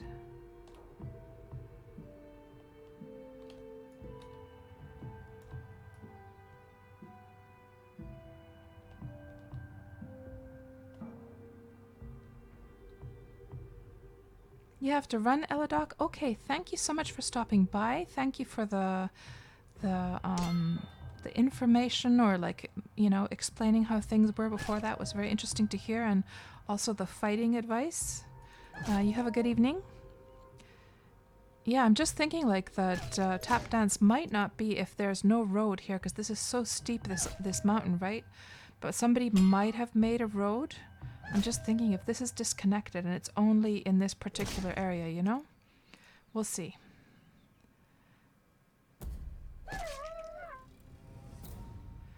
Okay, so let's see if we can find there's a corpse of a troll over there and some arrows in the ground. There's this venerable spider. Now we just need to find... And Du Jensen, it sure is? Okay.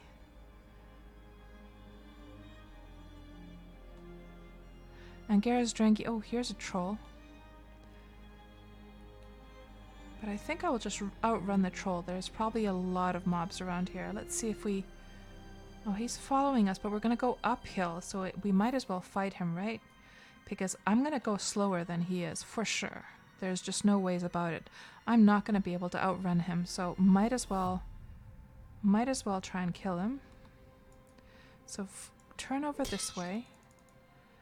Put this one up here to attack high, and then just start focusing. And he's a young troll, so that should be pretty easy. He did do a lot of damage to me already, though.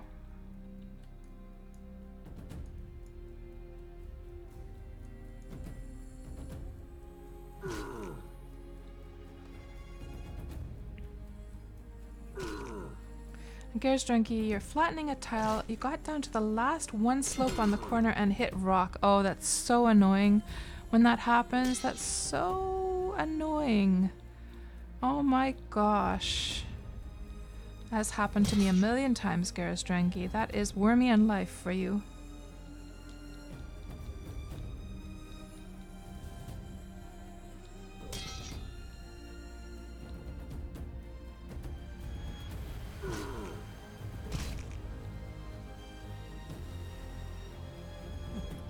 So these are the numbers I was wondering. So tattoo twice, cold clouds. Like I have no idea what those things are. That's what I was hoping Eladoc could have explained. Does anyone know what these are?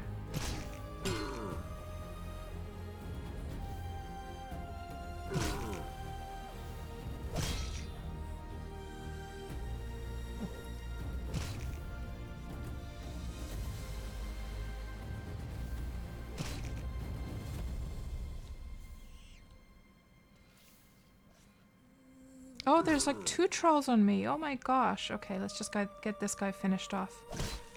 Oh, and that guy is up on higher ground as well.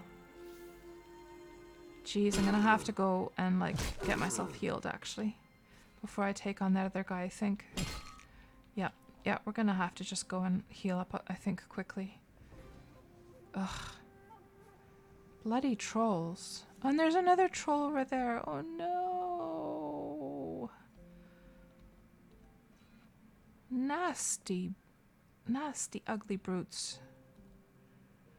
They're special moves, but what are they, I guessed as much, but where do they come from? Like, are they a certain weapon that you have to have, or? Okay, we could actually kill that spider, and I think I'm probably going to get some, it'll probably heal me, actually, to kill this spider. So let's just go up a little bit higher on the ground. It's kind of cool to see an arrow in the ground there, so somebody's been fighting.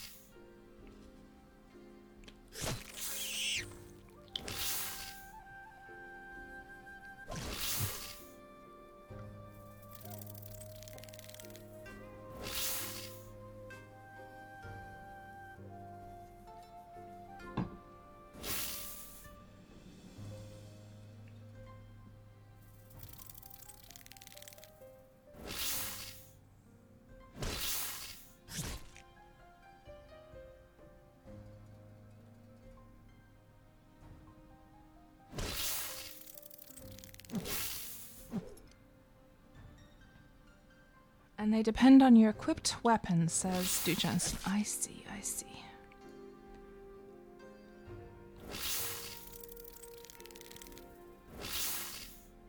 Is there any examine option for those? No. Okay, so let's just heal up for the rest. So that killing that spider healed up us up a bit. So let's try this thing. How many do we have? We have 4. So now if we just do first aid on this section, and I have 6 actions racked up, I should be able to heal the whole thing just with this one.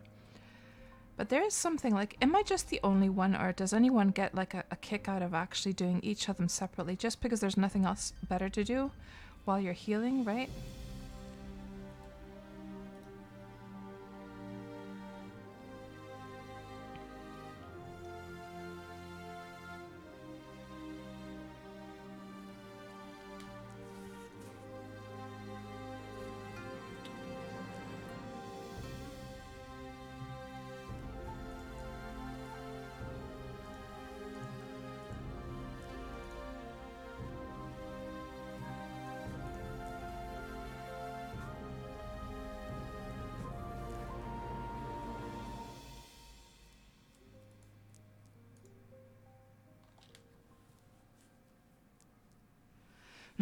Yeah, Garristrangi, you also do them individually. You like to target the highest first. Yeah.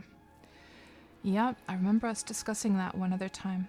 So, Garristrangi, how are things going for you in Wurm, by the way? I mean, for those who don't know, Garristrangi is relatively new to the game, and you just recently expanded your deed to be even larger, did you?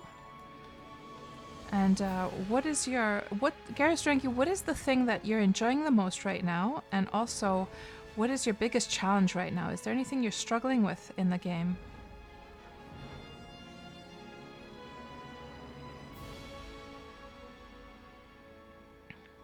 And now the mist has cleared away, so maybe we can get a nice view once we get up a bit higher.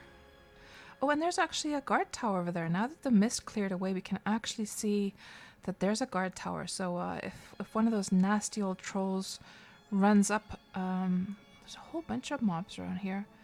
Look at them, all of these trolls all over the place. And there's the one that I was actually killing. So he's almost dead. Let's go and finish him off, actually. Let's go finish him off. We might as well, right? We might just get a recipe. There are a couple of trolls up there, though. So they might attack us, but let's get this guy finished off at least, and then go head towards the guard tower.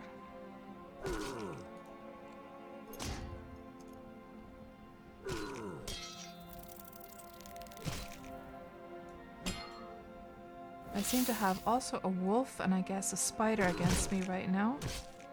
I think I can get this troll finished off just fine.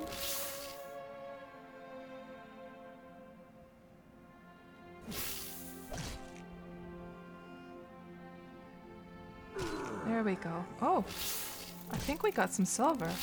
Did we get a recipe off him? No. Okay. Yeah, and oh, another troll over there. Let's just see if we can get up to this guard tower, actually, before we fight anything else, so we can get some help from the guards. So we have to be 20 tiles, or rather I should say that the mob needs to be within 20 tiles of the guard tower. So maybe we can take down that troll with the help of the guards once we get up here.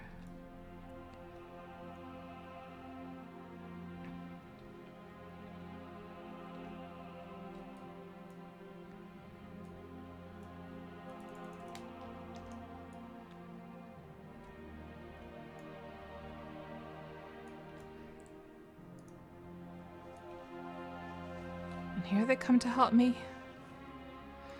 Let's take down that spider first.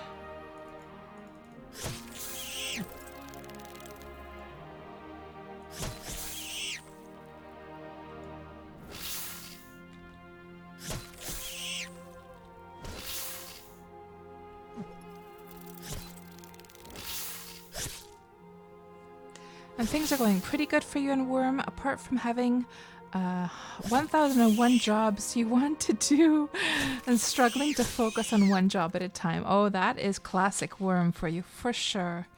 Let's get the guards on this guy as well.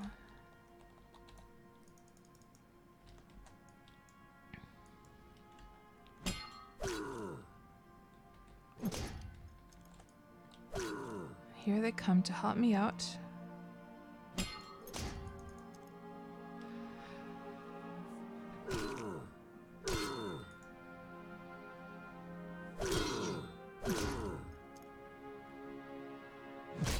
Yeah, exactly like Ju Jensen says. I think we all go through that, Garristrangi, for sure. It's like everything's connected, right? You wanted to do just one thing, and then you have to end up doing a million other things first to get the original task done. That is so classic Wurm, but that's what makes it so fun to play as well. You sort of end up on many different little adventures trying to get that one thing done. So the only thing frustrating you right now is the body strength issue again. And you need 23 to load onto a cart. Once you can do that, you'll be able to do a lot more. Oh my gosh. How much is your body strength now, Garristrangi?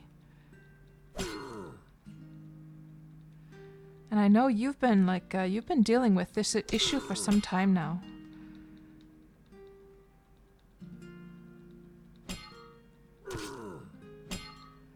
21.9. Okay.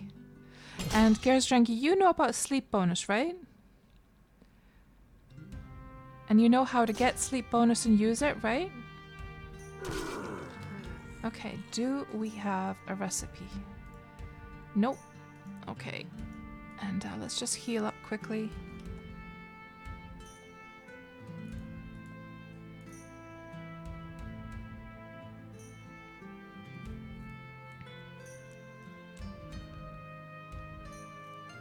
And so it was the sleep bonus that you used to get to 21 so you could break down walls and fences. And you have a bed that you can sleep in so you can get more sleep bonus, right?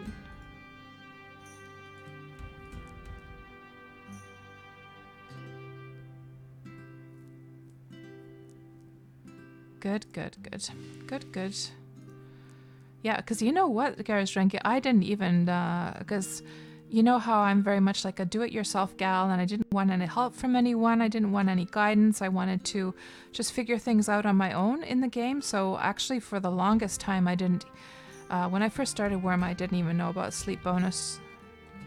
I did not know. The only reason I made a bed was just from a sort of role-playing sense, like obviously, if you have a house, you want to have a bed in it, right? I didn't realize that you get sleep bonus from that, though. So we're still looking for one of those thingamajigs to get us over to tap dance. So there's somebody seems to have some kind of place over here. Oh, there's one. Okay, perfect. So somebody has a maze. Marble statue of a troll. Well, what do you know? Somebody has a hedge maze here. Huh. Mature troll. And a troll has actually found their way into this troll hedge maze. That's quite cute. So here, let's put tap dance, waystone, find route, tap dance. Good. Oh, so we should have actually gone in the opposite direction. Oh well, that does not matter. Now at least we'll be able to see the view a little bit better. Okay. Oh, and there's a chest in there as well. Huh. Interesting. So what is this deed called? Oh, it's the grass is wild. So is this like this is not deeded land then, is it? You see a part of the lands of Wurm. So somebody's just like built a hedge maze here and it's not owned. And of course these hedges hedge fences, they do not decay. These will decay though. I wonder what their damage is right now. Damage 30. So let me just actually repair those. I have quite good repairing skill, so let me just repair those quickly.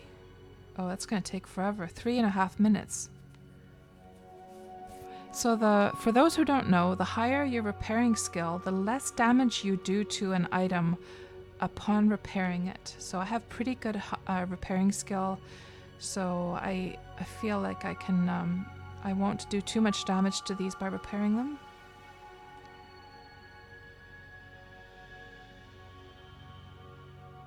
To be honest, I don't have the patience, guys. I'm sorry, I don't have the patience to repair those right now. So let's just continue our adventures and try and find the next point at which we need to turn to go over to tap dance. And it looks like getting up to this point. So we have definitely, I do believe we have reached our destination. So I think we pretty much reached this spot. That's where we're probably at right now. Not much to see up here though, due to all the trees. So so let's go to tap dance next then.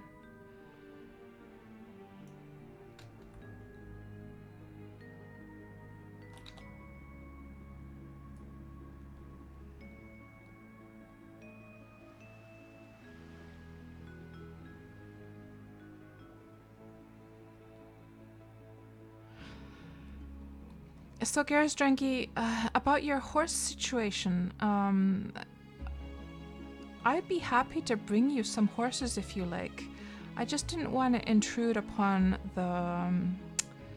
the sort of deal that you have with coffee, you know, if you guys wanted to do it, you know, in a sort of immersive way that he's breeding horses for you and then giving them over. I didn't want to ruin that, so, but if you would like, I can absolutely come and deliver some nice fast horses to you if you like. And also there's the element of, you know, if you're kind of this kind of person like me that wants to do everything from scratch and start off with like really crappy horses and then feel that amazing feeling of, you know, getting your animal husbandry up and being able to breed better and better horses yourself.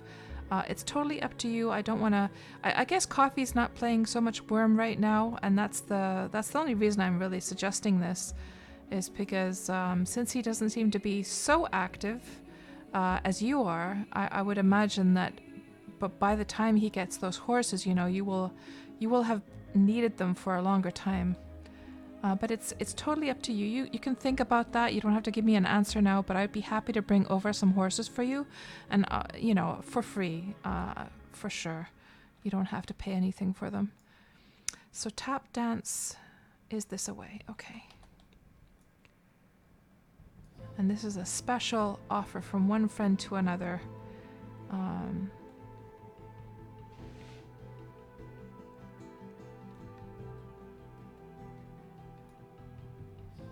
Seems to be an abandoned deed here. I'm just guessing there's probably nothing in this chest. It's probably been checked a million times. Yeah, it's actually locked.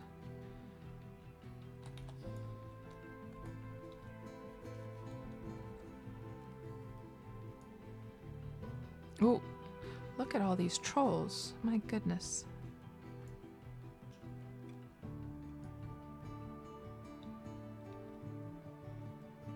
And you're saying that it would be great, even if you eventually get the 2 off Coffee, you can just build a wagon then anyway. Okay. So is all you would need is like 2 horses? Like perhaps like I could bring you 2 of these ebony horses. These are the fastest horses in the game. These ebony blacks. I'm not sure if you're aware or not, but they actually have a speed bonus that the other colors don't have. So I could bring you a female and a male ebony black. Now, they have the best traits for the speed, but with your animal husbandry and Coffee's animal husbandry, you guys would not be able to actually, like if you were to breed the 2 horses amongst each other, they're not going to have those traits because you guys don't have the skills for that. However, they will at least be fast, you know, for the time that they're alive. And, you know, who knows if you're working on your animal husbandry or not, but you would be able to then... this way, okay. I guess they've made they must have made a bridge over there. That's how it's been connected to tap dance, I guess. They didn't do a highway on the... Because I was like concerned that who would make like a road going over here. So instead we're going here, I guess, right now. And somebody's probably made a bridge connecting it over to this landmass. That's probably what's going on. Yeah, so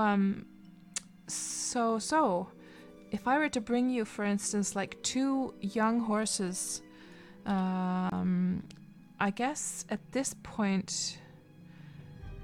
So are you using the horses for anything right now? Can you ride the horses yet?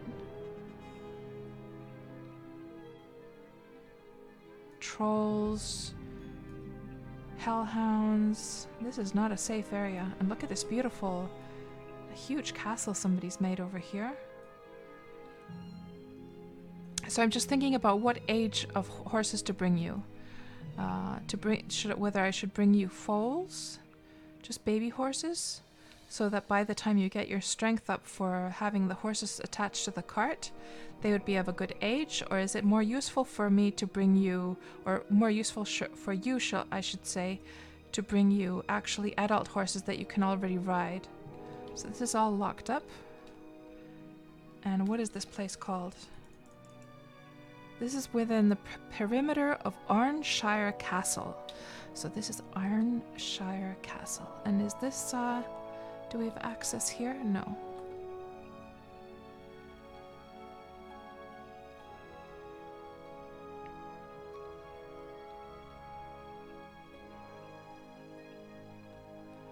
What about here? No, it's private. Private property, and there's a bridge, just as I thought.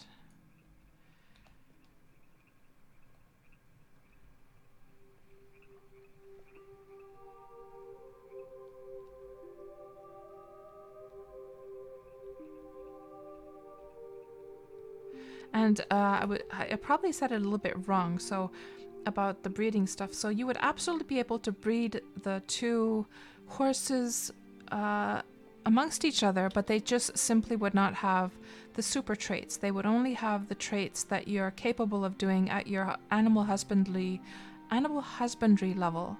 Now, if you were to, of course, get your animal husbandry up enough, then you would be able to pass over the traits that they have, the speed traits, you know? I'm not sure if that was clear. Okay, tap dance, we have to go this way. Let's just go in quickly and see if we can get into this area. So, oh, what's this place called? This place is Village of Arnshire. And that's also locked up. Okay.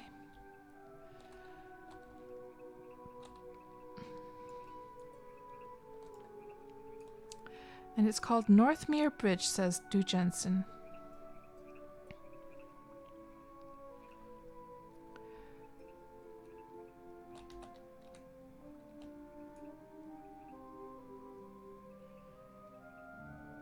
Lots and lots of maple trees.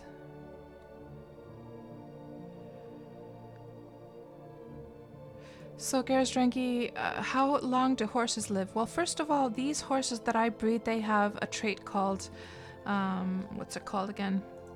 A trait called, it has a certain spark in its eyes, and that makes them live twice as long.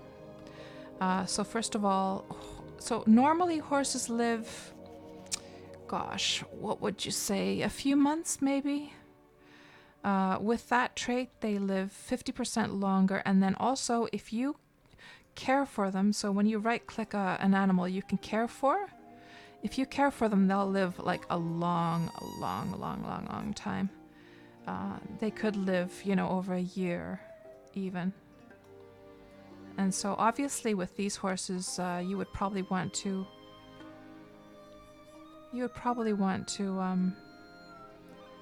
care for them, since they'd be super duper duper horses.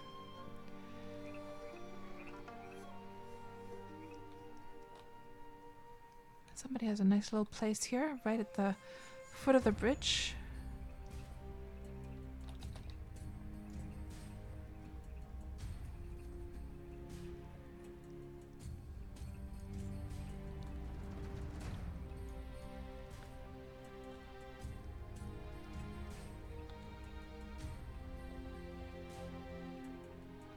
Ooh, look at those big colossus that somebody put up there. My goodness.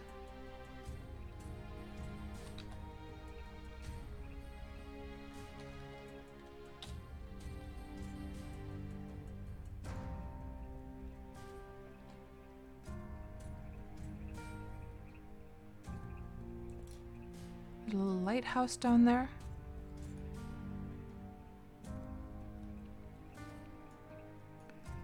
I'm guessing tap dance is just over there somewhere.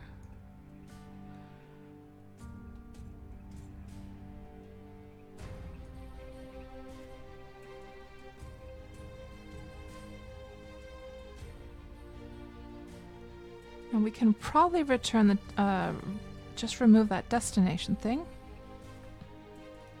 since we already reached our destination today.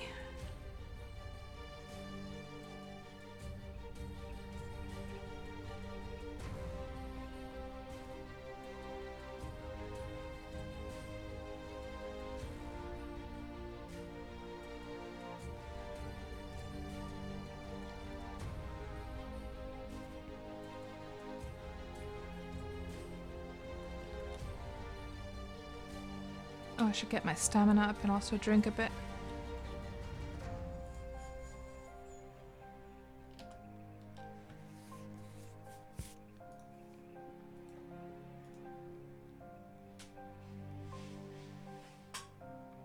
So it seems I got a rare 5 coin when I killed that one troll. Nice.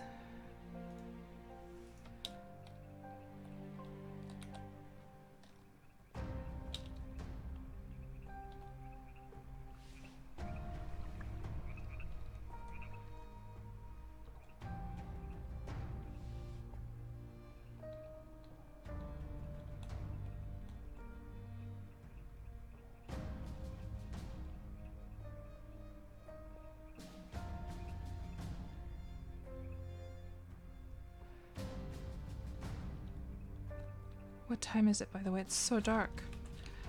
Time? 22:23. Okay, well, we're gonna be at tap dance soon. I'm just looking around how dark it is, and there's not any lit areas on the way here. It's not the prettiest thing to look at, but we will soon be at tap dance, and I'm sure that it's lit up very nicely indeed.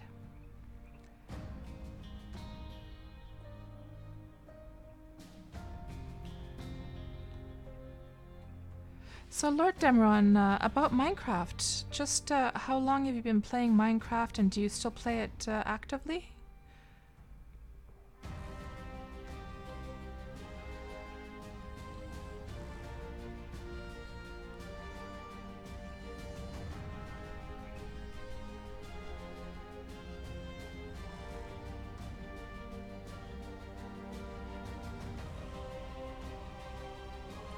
You're mainly playing, not at the moment, you're mainly playing Shard of the Avatar right now. I see, I see.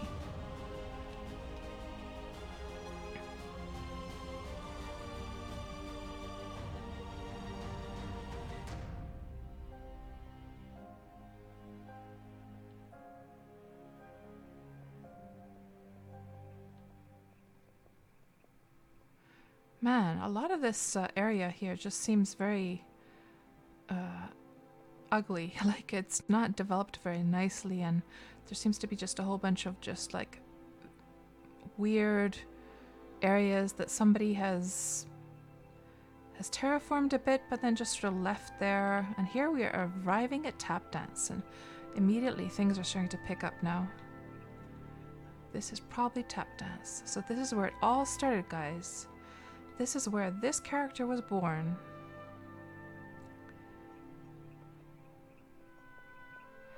And Fabricant and Madnath overhauled this place. So they had a competition where players could submit their ideas for renovating the player town of Tap Dance. I'm assuming this must be Tap Dance. What is this? Let's see. Now that was Lorien. Hold on. Is this now Tap Dance or not? Lands of Wurm? That might be actually Tap Dance Market. Let's have a look. And anyhow, so Fabricants and Madnath's idea 1. So what is this? Village of Lorien. Okay, so this is not Tap Dance yet. So we'll just keep on going.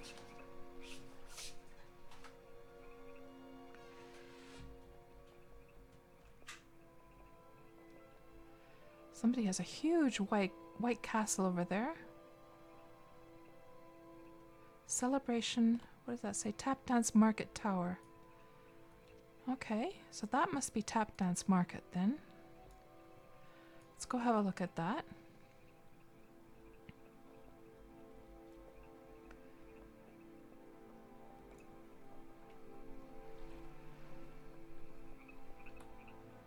Tap Dance Market.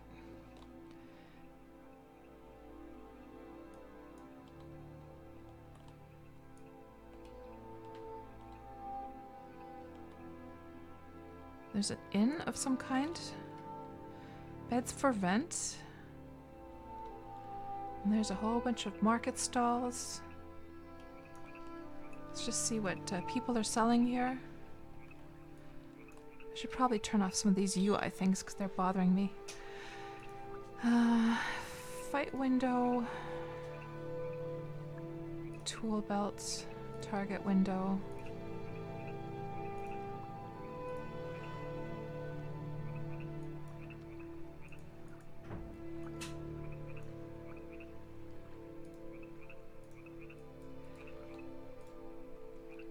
So let's see what people are selling here.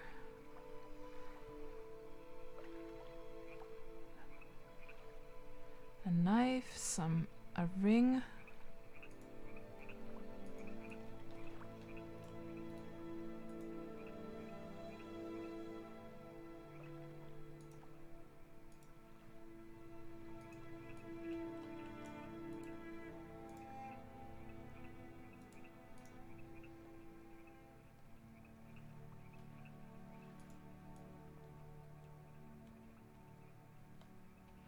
Lots of empty stalls. At least there was a few merchants. I think I saw... Oh, that looks nice. Celebration Hall. Let's go have a look at that.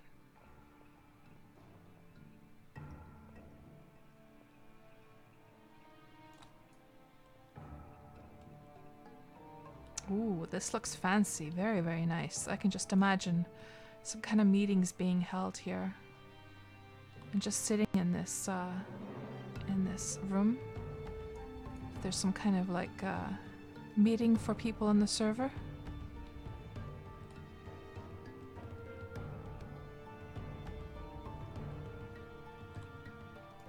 And Lord Demeron, you're saying in Shroud of the Avatar, you have created a large distillery where you make beer, wine, and spirits, and you do a lot of farming and brewing.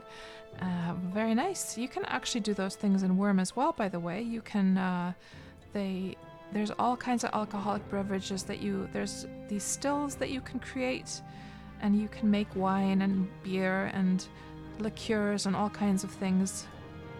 I actually have some orange gin on me. I have some orange gin on me just in case I need to regain stamina. Little crafting area over here. This is Tap Dance Market, Du Jensen. It's a shame that we're in nighttime right now. At least there's some nice lighting. That's a really nice job with that building. That looks very nice. I wonder if this was also... Do you know, Du Jensen, if this was also designed by Fabricant and Madnath? Or was this... is this a separate player that has created and has this... Like, is it sort of like a private deed in a way? Or is it part of the official Wurm deeds? Yeah, shame there aren't any more merchants than that. I think we'll move on to the actual city of Tap Dance now. Let's see, is there a way to get over here?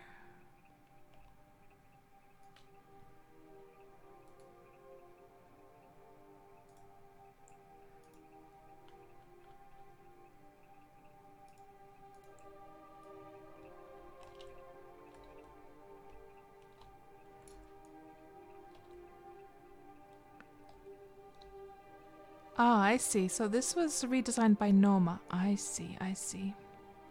So I'm guessing that this is probably Tap Dance over here.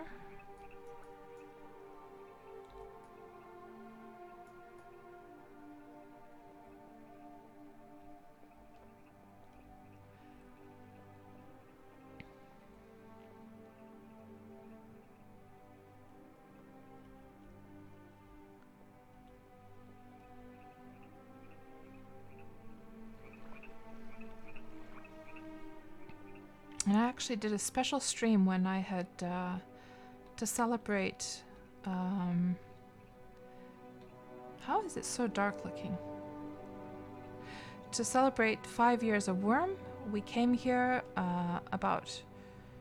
Well, I think it was last November. We came here to where it all began for this character.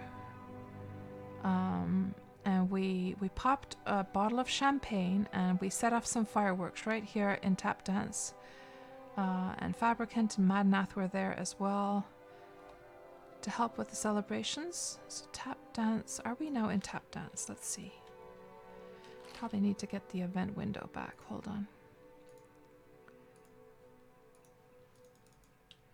Yes, we're in the village of Tap Dance.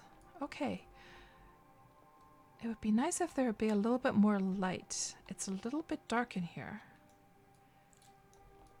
A few more like lights would be very nice.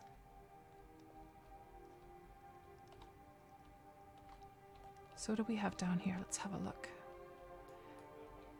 Like for instance, right here, this definitely feels like there should be some street lamps or something.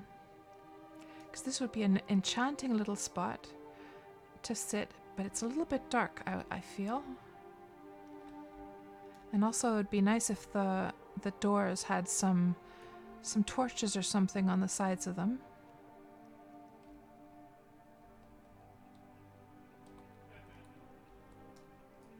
Hello, Draco. Can you reach the end of the world and fall off the map. No, once you reach the end of the server border, you go over to another server.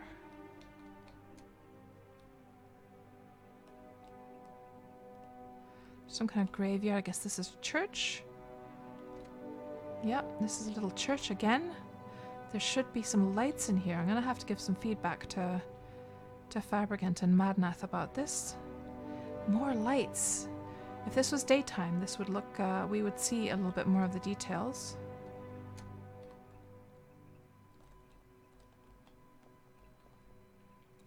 There's just 2 gravestones. The gravestone of Elishara and of Strong Paddy.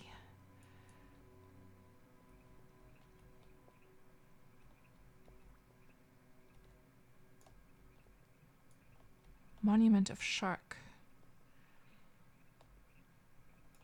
There's a troll over there. Adolescent fierce troll. And again, so dark. There needs to be some torches here or some street lamps. What the heck?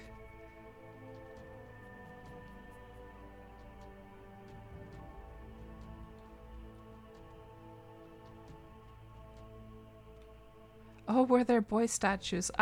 What's the history with Fabricant and those boy statues? I don't understand. So here's a beautiful little spot during the daytime, of course, to have lunch under the pavilion. Nice little spot for that. What do we have up here?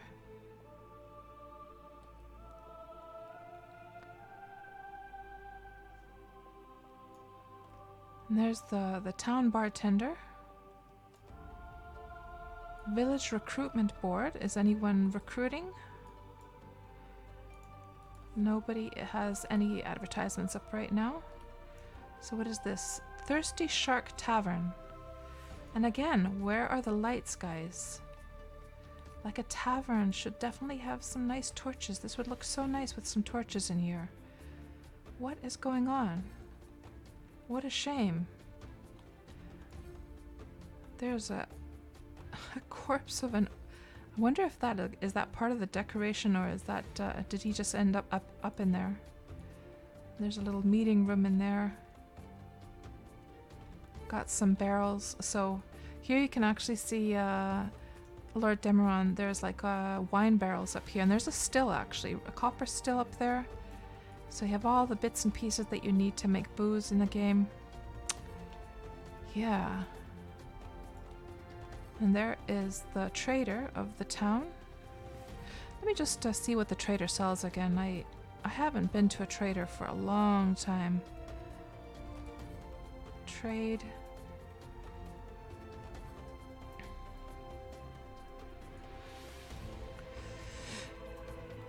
So...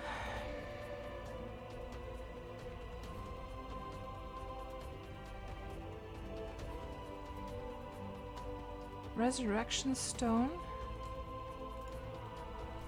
What does it say about a resurrection stone? I have no idea what a resurrection stone is. A grey, round and smooth granite stone with a black skull. It is said that it may protect your belongings and knowledge once as you enter the realm of the dead. I see. Costs 5 silver. Huh. So... let me just look this up on Wurmpedia. I have no idea about this thing. Let me see. Resurrection. Stone. What does it say? Upon usage, you get the message your skin tickles all over for a few seconds as if 1,000 ants crawled upon it. When you use the stone, right-click use, it will give you a 50% chance to save items and a separate 50% chance to lose 0.125 skill instead of 0.25 upon your next death.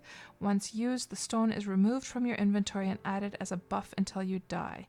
You can only use a stone once. Unused resurrection stones stay in your inventory when you die, similar to beginner tools.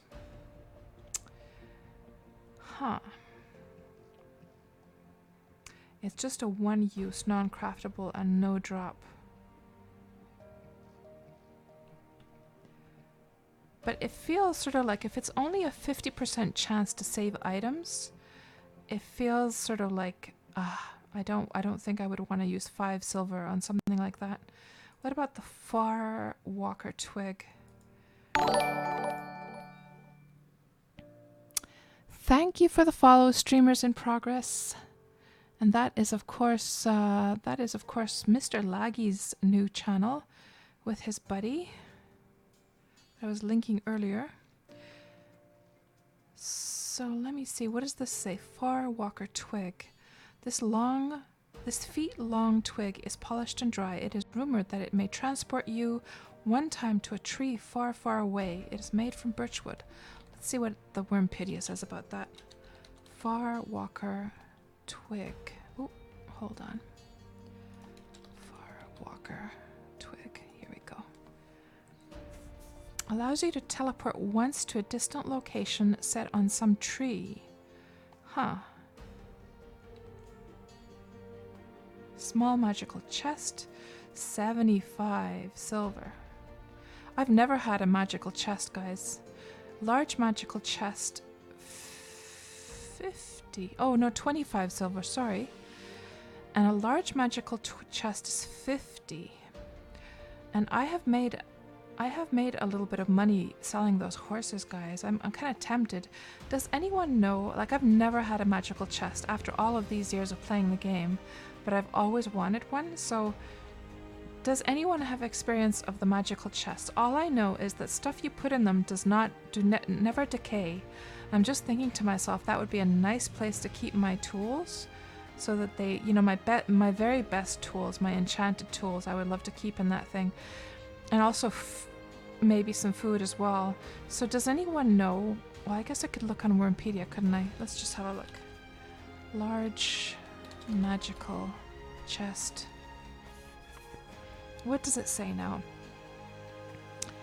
It can be bought from a trader for 50 silver. A portion of the purchase price can be recovered by immediately selling items of value to the trader. Huh. Immediately selling items of value to the trader. I wonder what that's about then. It can be locked like a normal large chest, cannot be repaired, cannot be mended, cannot be dyed. So if it cannot be repaired, does this mean that it just never decays? I'm assuming it never takes any decay, right?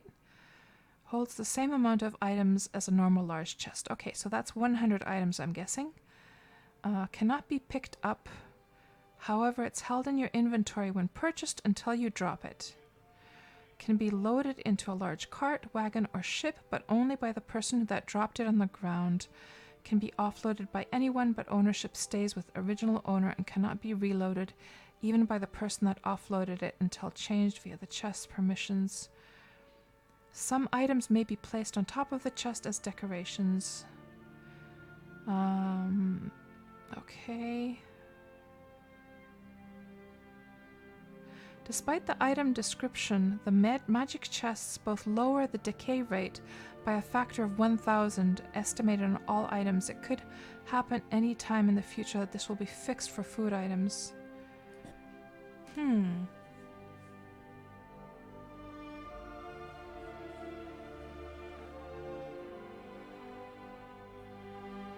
Ah, right, Garazrengi, I see. Because the trader now has money after you gave him 50, that's right. Because they run out of the money sometimes if people have been selling stuff to them. I getcha. Yeah, I've always been tempted to buy one of these things. I really would like one of these for my... I wonder if I should invest in one of these guys. Gosh. Rod of Transmutation, so let's just look that up as well.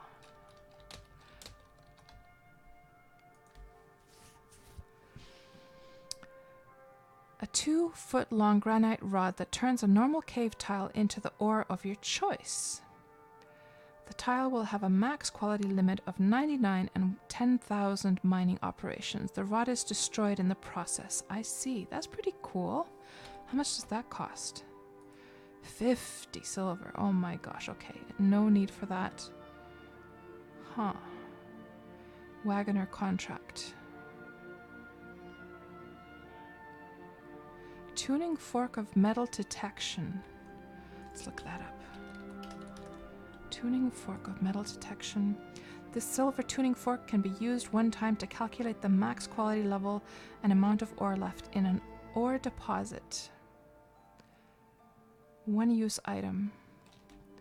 Okay, and that thing costs 1 silver. That's not too bad. Of course, you can get your skill up. If you get your prospecting skill up enough, you can detect yourself those numbers, but my prospecting is way off. And the shaker orb, of course, allows you to fill in like a mine tile back to rock if you want. Farwalker stone, what does that do? I've never had the money, guys, to actually like buy stuff off the trader other than the merchant contracts. That's the only thing I've bought off these guys before. Let's see what that does. Farwalker stone, a greenish stone glimmering from various precious minerals. It may be used to transport you quickly once to caves vast distances away. So sort of like the other thing. Okay. Huh.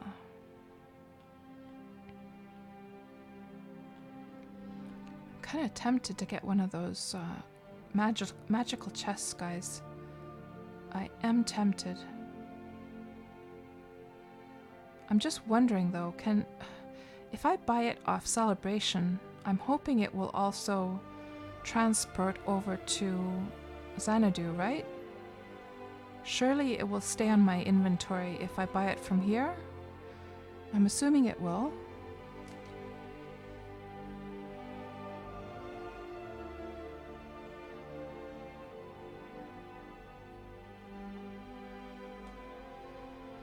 Yeah, you know, what I'll do is, I don't have any extra items to sell, so I think what I'll do is I'll just put this, like, plan on pause, and like you guys were saying, then, like, sell off. I have a whole bunch of rummage on my deed, actually, like, tons and tons of extra things I do not need, just stuff that I've, you know, looted from decaying, like, decaying deeds and stuff.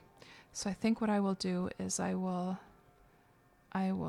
do that at a different time and just gather a whole bunch of crap to sell and then get my money back that way.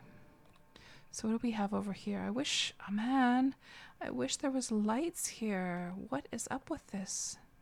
It's really, that's a lighthouse, I think. It really bothers me, guys, that there's no lights in this city.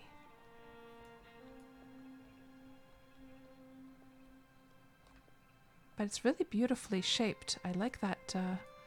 It's a nice little lighthouse. What do we have over here? Farmer. There's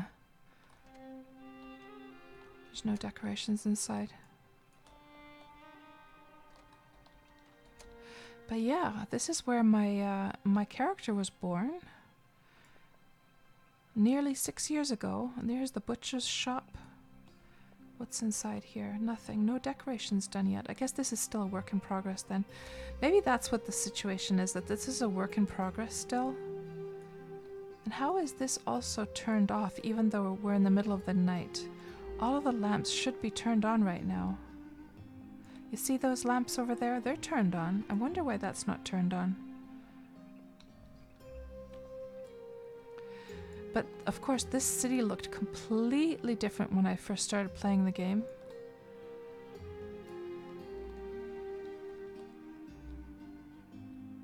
What do we have over here? Yeah, I have a feeling that this is just a work in progress, and that's why...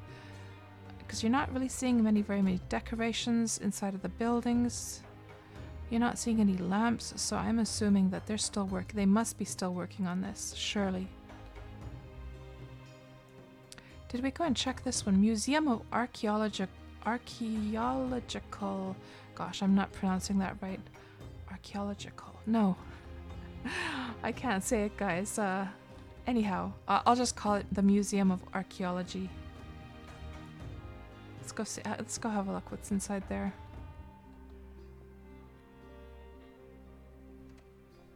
And yeah, this is all empty, guys. So I'm guessing these little spots are going to have stuff to look at in the future. Yeah, this is a work in progress for sure.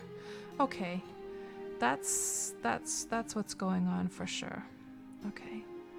You know, I think I need to come back to this place one of these days once those guys have finished decorating this area. Is there anything to see? We already went that way. Let's go see what that is. Golden Valley Bistro.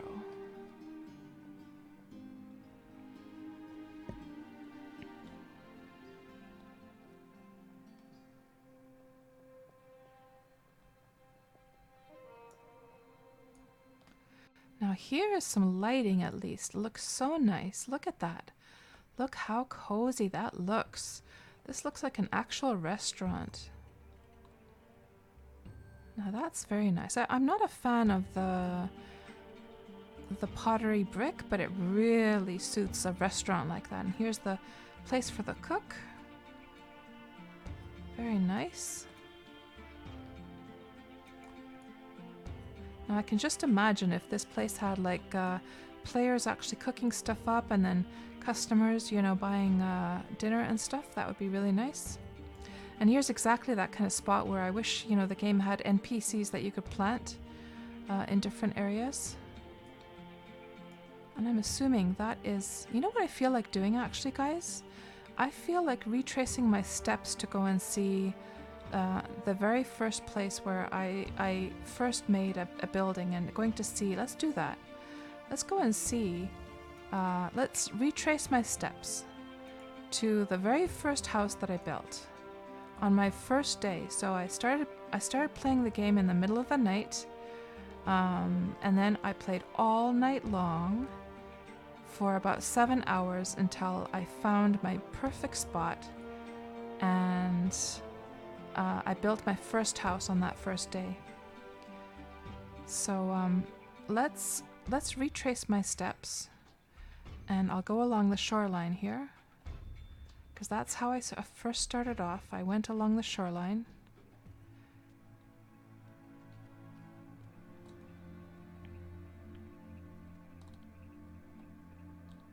Chapney, pottery brick is the king of construction materials, except no substitutes. And no, we're not going to look at that. Oh yes, we are. So the first screenshot to see would be this one. See if we can find that spot as we go along. Just zoom in a bit.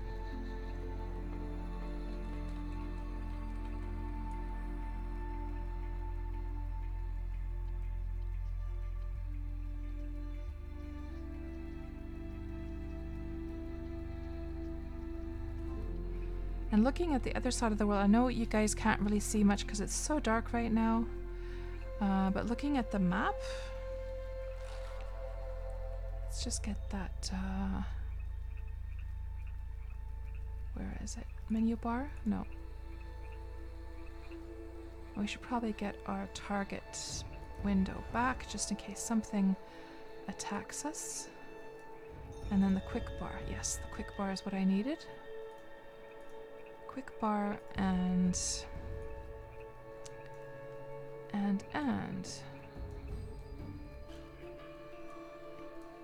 So, the place where I first built my very first house on that first day was right around there, I think. It was either... Yeah, I think it was there. And we're here right now, so we're gonna go along this shoreline all the way around. And we'll go see what it looks like now. I can't be bothered with you, troll. I'm sorry. We're just gonna rush on ahead. I've killed way too many trolls already today.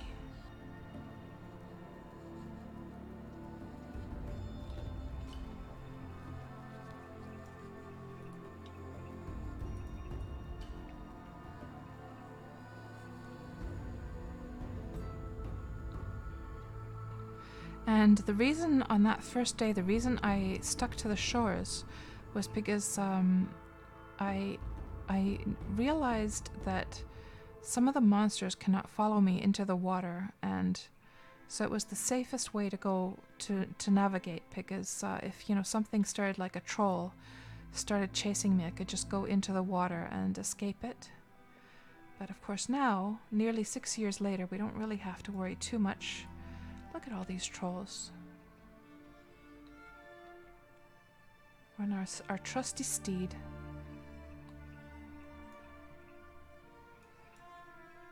And what is this town here?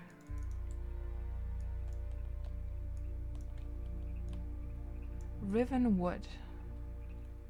Oh, we're gonna have to go around.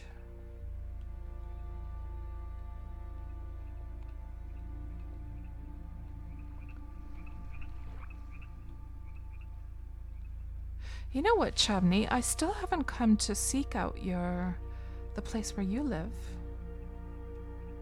I have not come to seek you out. I haven't seen your place at all. I'm gonna have to make it my mission to come and find your place one of these days. Probably not on stream though, because I have a feeling that you probably would prefer me not to do that on stream, but just off stream. Yeah, it'll be interesting to see just how much these areas have changed over the years. Can I just go through here? I think so. And whether I'm even going to be able to recognize them anymore from the screenshots. I have a feeling that I won't. I mean, it's been so many years.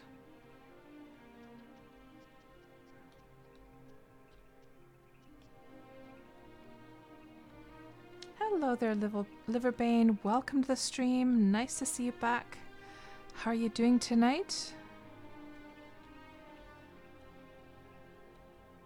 Chabney says, the domain of Chabney is not hard to find. Well, I remember roughly the area where I saw you in local.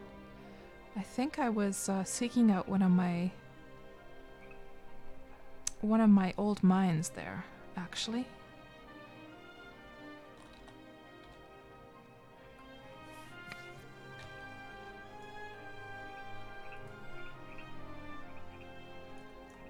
Let's get rid of this thing.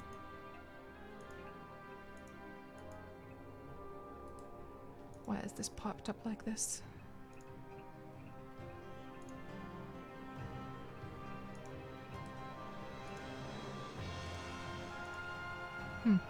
Irritating.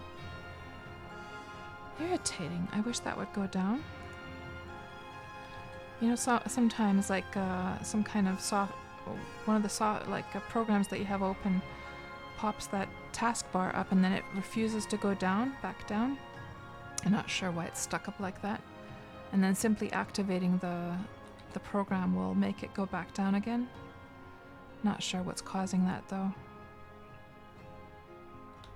I'm so annoyed.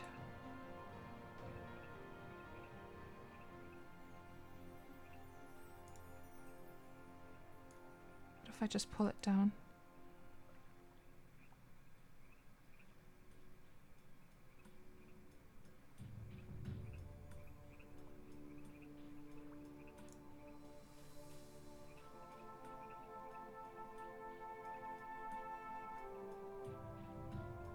It should be automatically hiding it.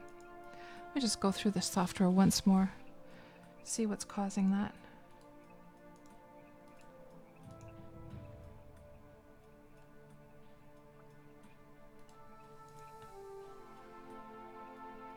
Don't want to be turning off Spotify though. I don't know. I can't get it to go back down, guys. That's very annoying. Very annoying. Very, very annoying.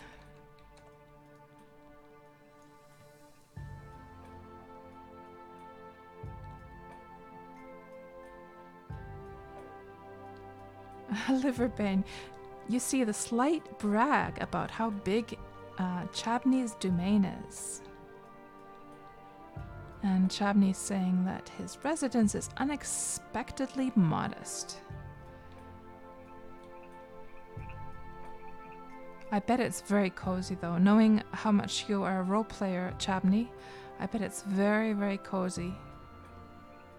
You better get things cleaned up for an unexpected visit from me. Actually, I wonder if I could just walk along that edge there. Let me see.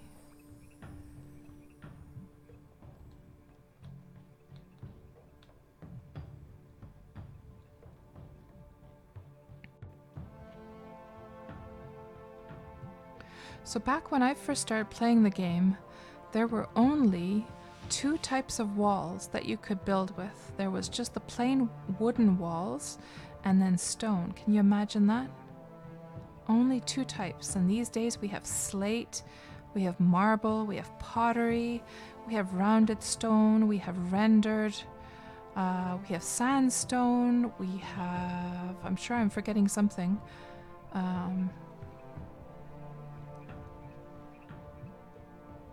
We have plain stone.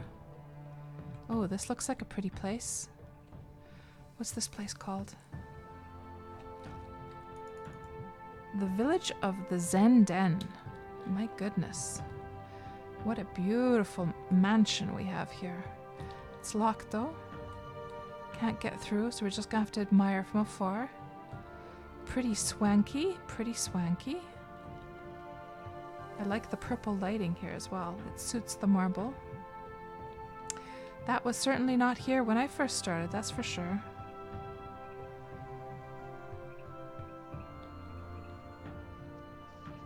Yeah, things have changed a lot. I do not recognize anything here. So there's that mountain. Let me just open XN view again. So there's some kind of mountain there in the background.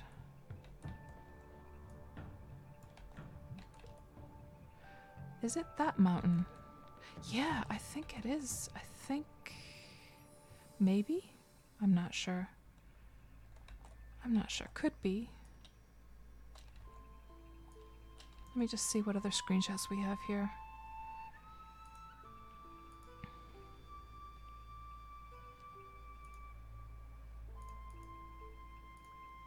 Well, let's keep our eyes out for this kind of thing that has two peaks, but it could very well be this mountain, actually, in that screenshot.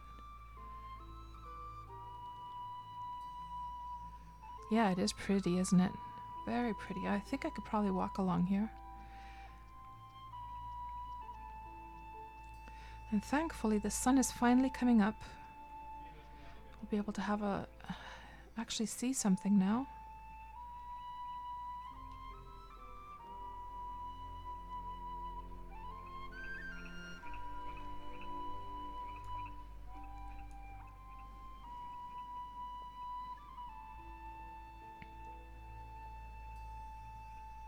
Looks like there's an abandoned deed over here. I'm assuming all the stuff is already gone though. Let's check.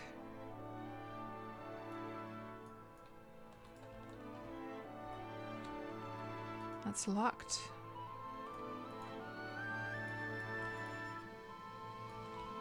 Locked.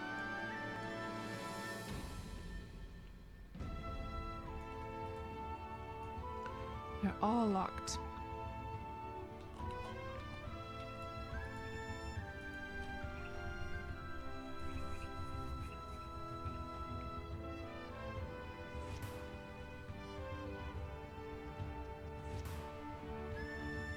But we'll stay along the shorelines. We'll not go in, just so that we track along or go along the same route that I went.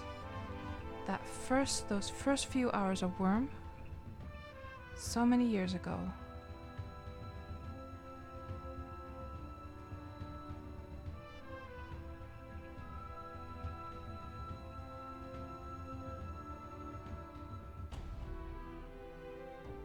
Beautiful, beautiful bay.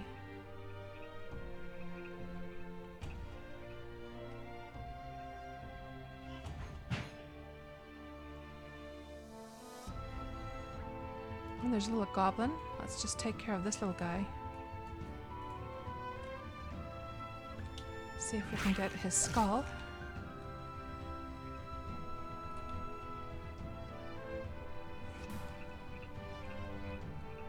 Venerable Fierce Goblin.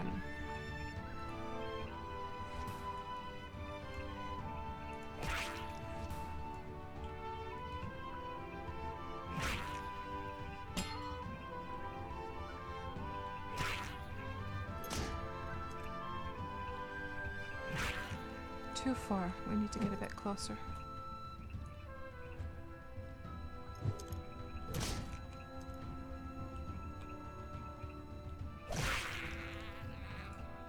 Okay, and then let's butcher him.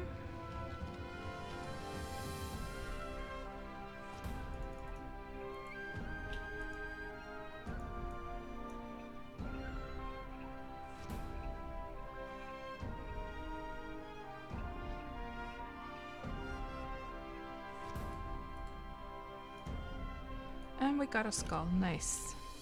One of these days, I need to do a stream where we finally finish the restaurant and inn that I have, and you know, get those skull goblet things created. I've never made one yet. Not sure. I guess you would. Maybe you need. I'm not sure what skill you need for those. Is it jewelry making, or is it just like metal smithing or something like that? Somebody seems to have a place at the top of that mountain.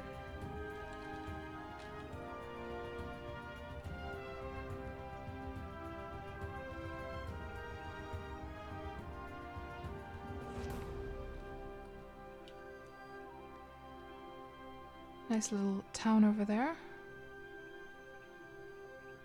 And let's go back to the edge of the water.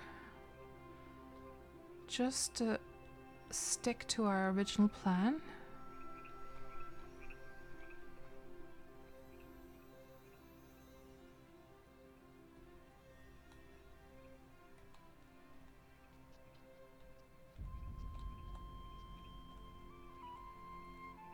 So yeah, another reason I was running along the edge of the water when I first started those first few hours, not only to protect myself from any mobs that might be trying to attack me, but also because I wanted to find a beautiful spot on the shoreline. Obviously, I wanted a beautiful view of the sea, right? So I was just trying to find this perfect spot.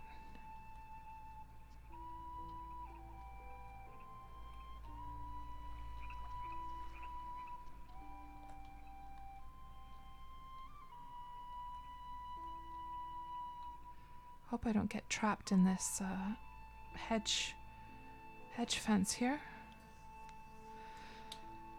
And I'm also interested to see once we get there whether my old neighbor who lived there is still around. I can't even remember his name anymore. So what is this town called? This is Chalkydona. The town of Chalkydona.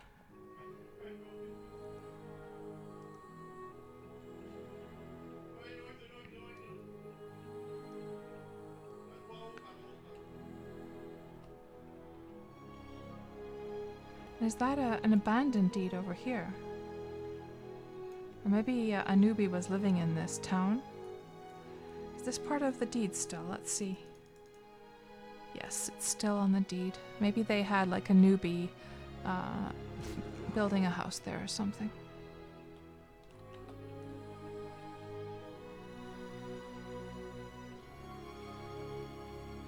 And here is a bridge. I'm gonna have to try and see. Oh, it's just a small one. Okay. No worries. Because I, for sure, do not ever remember going along the edges of this huge mountain. Let me see if I can try and figure out like where the heck we are right now. So, oh, you know what that mountain probably is? It's probably this island, actually. Yeah, that's what it is. It's that island right there. So we're now facing, let's get the compass back into view. Compass. We're now facing west. So I'm assuming that we're right here right now. We probably just crossed a bridge right there, I'm assuming. And we still have a ways to go until we reach this area. Okay.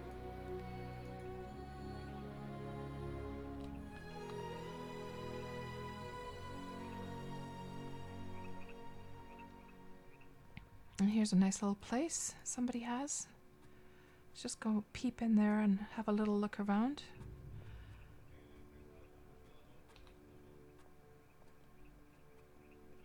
What's this place called? White Wolf Watch. Is that locked up? Yeah, all locked up. So glad that the sun is finally coming up. We can actually enjoy the scenery now. And back then, when I first started, we did not have bridges, that's for sure.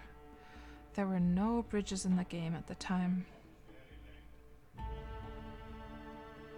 So those bridges have really changed the landscape of the world.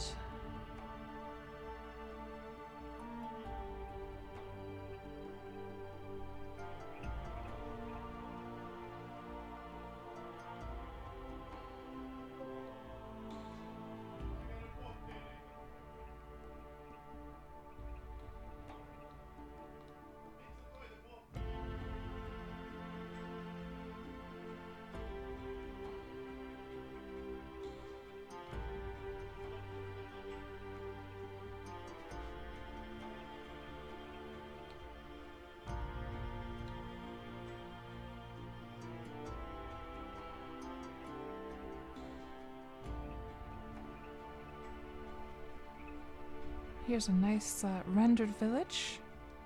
Let's have a look in here as well.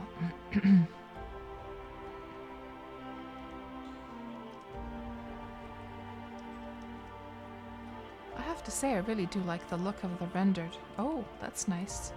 They made it like a long red carpet out of into this hallway. I guess they're still working on the inner side here. They've decorated. Let me just get rid of this hellhound first. Nasty old hellhound. The nerve. Bothering me like that.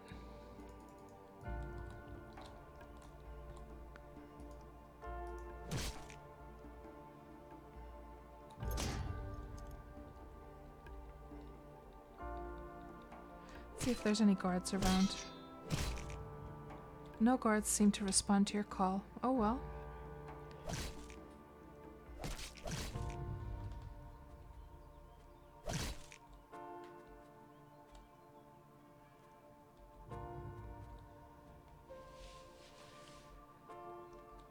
Yeah, I think they're probably still working on this area because they haven't put anything on this packed dirt yet.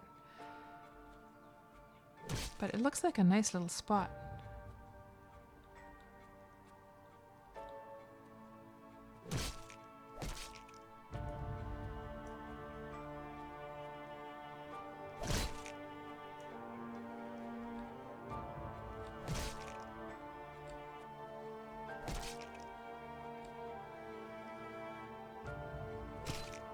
There we go. Good.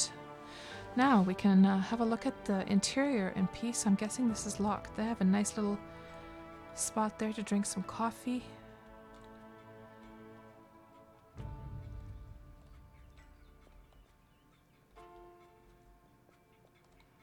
There's smithing area over here.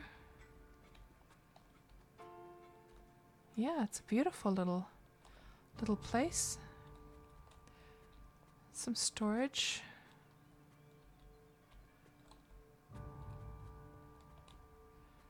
I do like that rendered. I should use some of that rendered, those rendered walls on my own deed.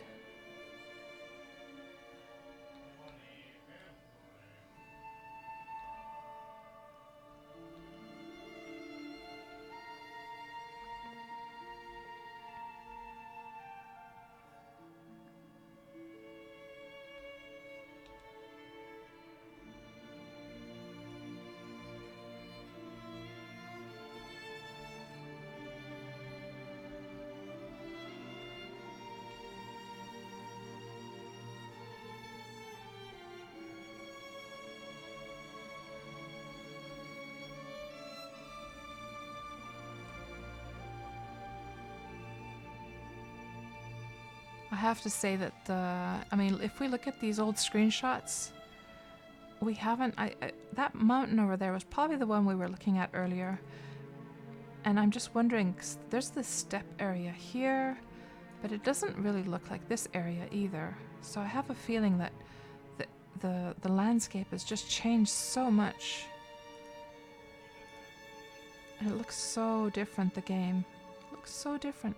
So yeah, that was the only wall types you had back then, just the wooden and the stone. That's all we could work with. The game has come so far since those days.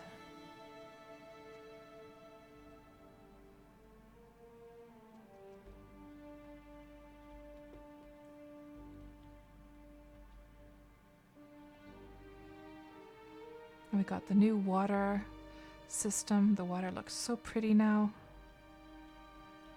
I mean, just look at how beautiful that sun looks as it's rising at dawn.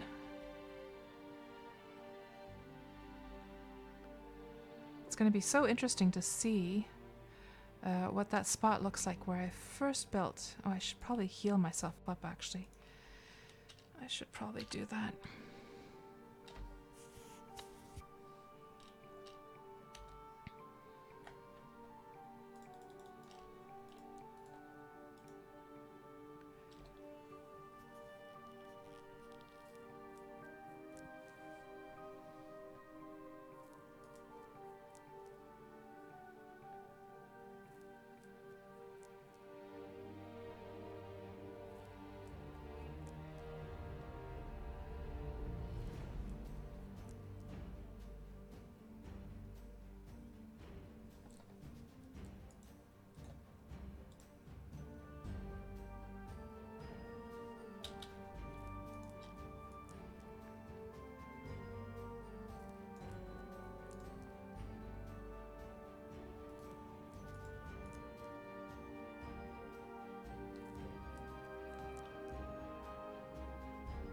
There we go. That's much better.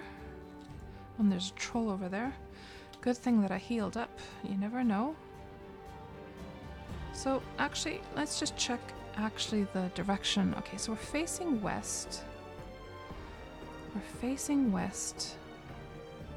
And I'm wondering now, whether the peninsula that I built my house on, this part, could that possibly be right over there? And this water going in over here is possibly this bay? We shall soon find out. And that house looks like it's actually rotting away, so I'm assuming that's an abandoned deed over there. Old sly troll. I wonder if he's gonna notice me or not. I don't think so. He's just admiring the... You know, this makes for... Oh, damn. I was gonna take a nice screenshot of him actually admiring the sunrise. He looked like he was admiring it. Yeah, this looks abandoned. Let's go see if there's anything we can loot. And you just stay back there, troll, and you just admire the landscape, the sunrise, just in peace over there. So for anyone who's wondering what it looks like when a deed actually starts to decay, this is pretty much it. So you start to see like, well, it's not too old though, because you see these crops here, they're not, well, some of them have turned to weeds. But the way that you can see that there's an abandoned deed is, you know, some of the walls are missing from this house. Some of them are already decaying. You can see it's all yellowed out, that wall over there. So this means I can already sort of go inside because that wall had already decayed. Is this door open? Yeah. You can see the floors are, this floor is more decayed than this one. So this is what it looks like in this game when stuff, and can I actually pick that up? I doubt though. I don't think I can since the house has not decayed yet. Let's see. Steal. Yeah, it's you can't steal on PvE servers, so... But is there anything outside? Let's see. Yeah, and you can see these fences as well have decayed partially away. And also, if there's anything inside of those forges, I would not be able to take it, because you can't take stuff until the frames of the entire house have fallen. But it hasn't been too long, because you can see that there are these crops here. So that's very interesting. That's secure. Yeah, these are all locked up. Is there anything inside the cart? No. So I have a feeling this is probably some newbie's place. And for some reason they just have not logged on and kept things you know, fixed up. Interesting. Kind of sad, but that's what happens sometimes. Hello there, Hearth Story. How are you doing tonight? And hello there, Diddleman. Nice to see you as well. What are you guys up to? How have you guys been?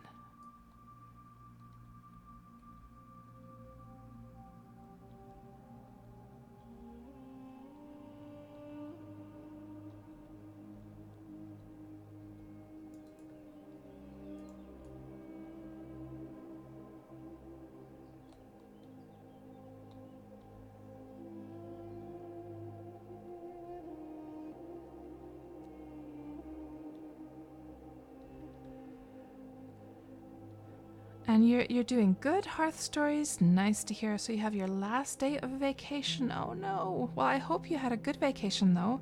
So you were in London, right? Do I remember correctly? I think you were. It was your first visit to London, wasn't it? How did you like your trip over there?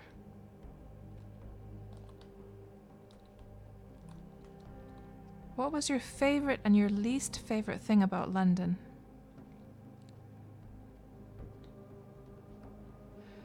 What I'm doing here today is we were doing the Wurm Roulette thing. So basically we chose a random location to go and investigate, and we already reached that place. But now since we're on the server where I first started with this character, on my first day of Wurm, we're actually taking the same steps I took on that first 7 hours and trying to go back to the place where I made my first house. And I'm just trying to navigate here. So this bay, let me just see now. So I created my character in this starting town, and then I walked all along here, and then I came to this spot right here and built my first house. And so this bay must be what we're seeing over there, I'm pretty sure. I'm pretty sure. Let's just go see.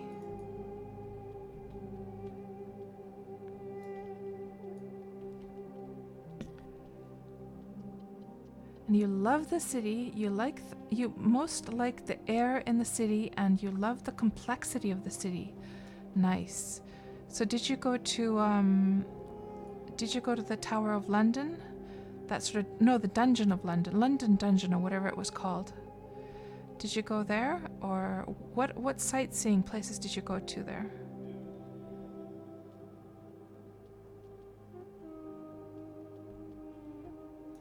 Lots of trolls around here, my goodness.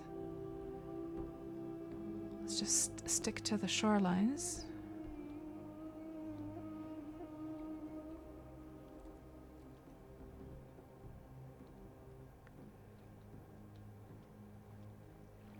And how did you manage, by the way, with the fact that the traffic went on the left, like, you know how it's reversed? Compared to most other countries.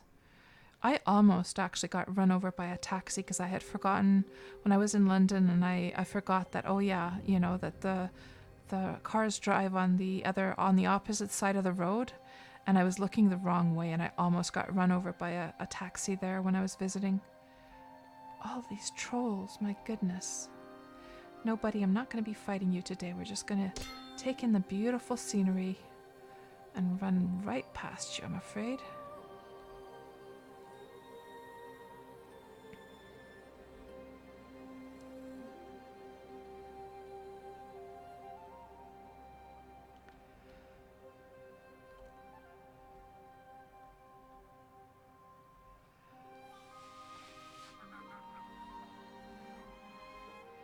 Garrus drink, you mean on the correct side?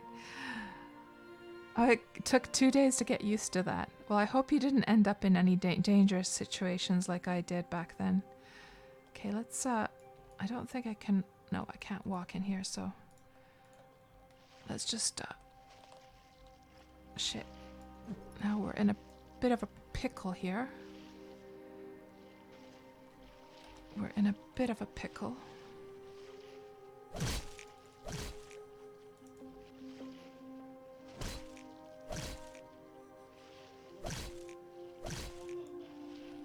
refresh. Let's use our refresh quickly. There we go. To get to the other side to safety. Oh, the bear is after us. The bear I can handle. Thank goodness I remembered my refresh, because I was completely out of stamina. That was the problem.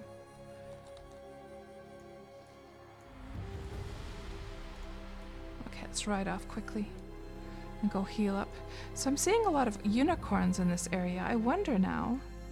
Oh, there's a black rooster. That's the first time actually seeing a black rooster live. I saw screenshots of it. All of these critters after me. So there's this one screenshot. So when I was from my first day and I saw a unicorn, I was like just enchanted. I wonder if this is the area where that unicorn would have been. Because if there's a unicorn spawn in this area, that very well could be from the same area.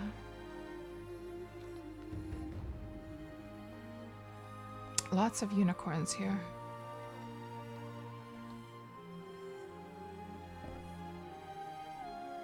And Hearth Stories, it was funny to see the cars. It looked like they'd been driven by kids or nobody. It's a beautiful city. Oh, it's, oh really, Garazdranghi, a lot of London is one way. Interesting.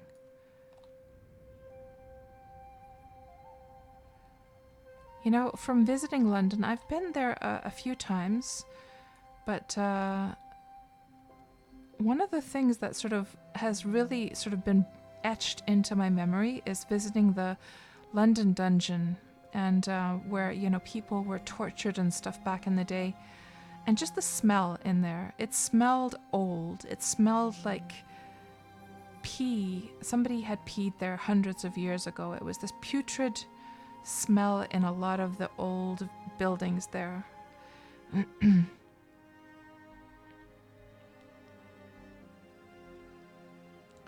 should probably heal up before I go forward. Let's just get over here quickly. Get back to the shore.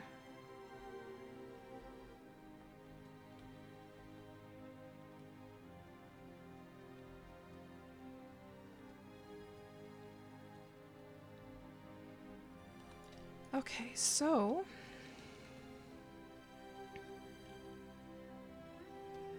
I should probably get my belt back as well. Hold on. Tool belts.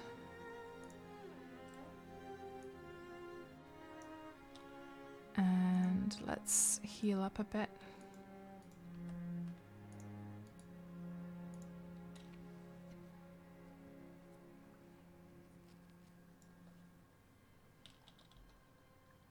So, Hearth Stories, what was the thing that you disliked the most about London?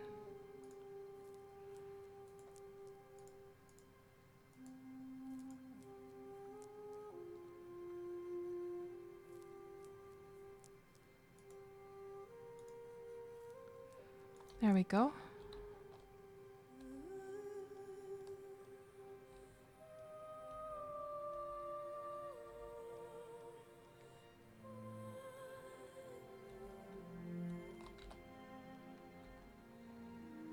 And I have a little bit of like drowning damage right now, so I'm going quite slowly because I started to drown before I remembered to refresh my stamina there. So I have the ability to refresh 1 time a day due to meditating.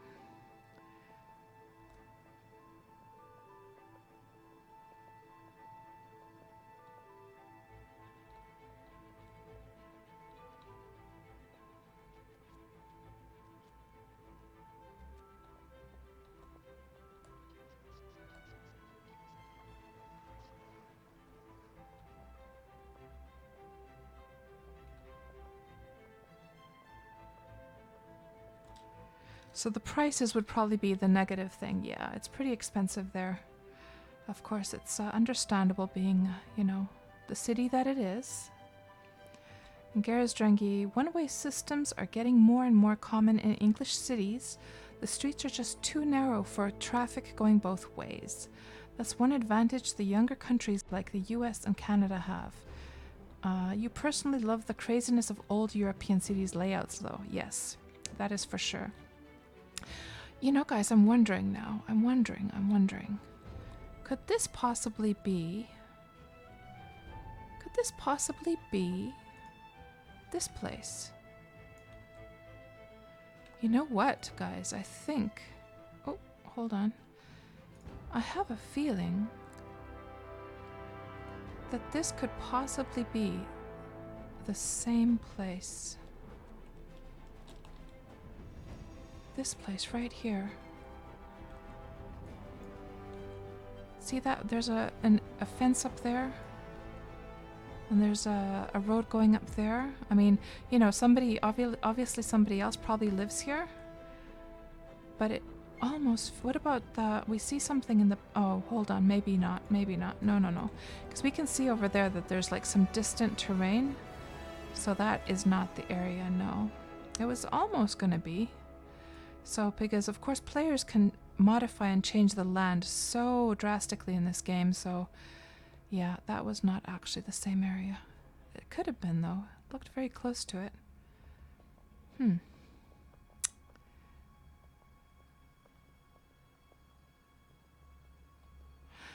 Yeah, Lord Demeron, not yet, but we're close. We are close, so hold on now.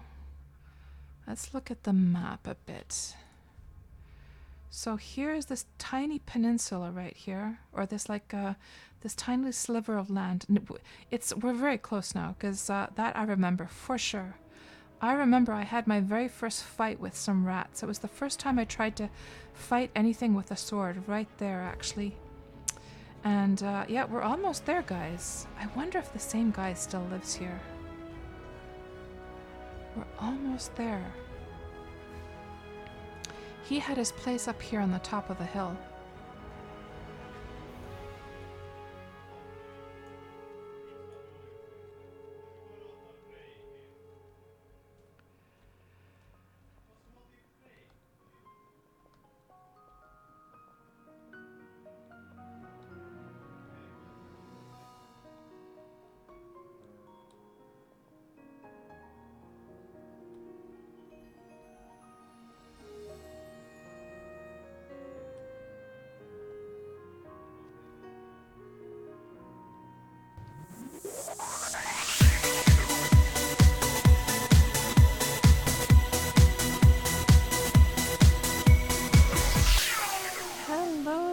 Kenny, and thank you so much for the subscription. My goodness, that's 2 months now. I'm so glad you enjoy your time here on my stream. Lovely to have you. How are you doing tonight?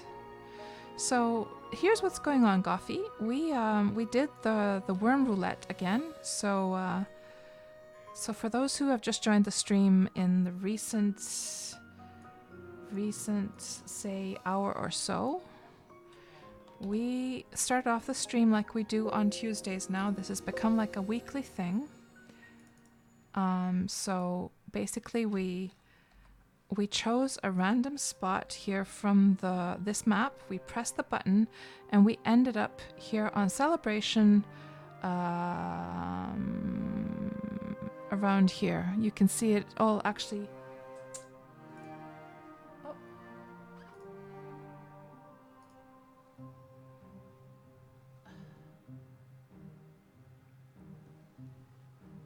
I wonder why it's not showing now. Interesting. There we go.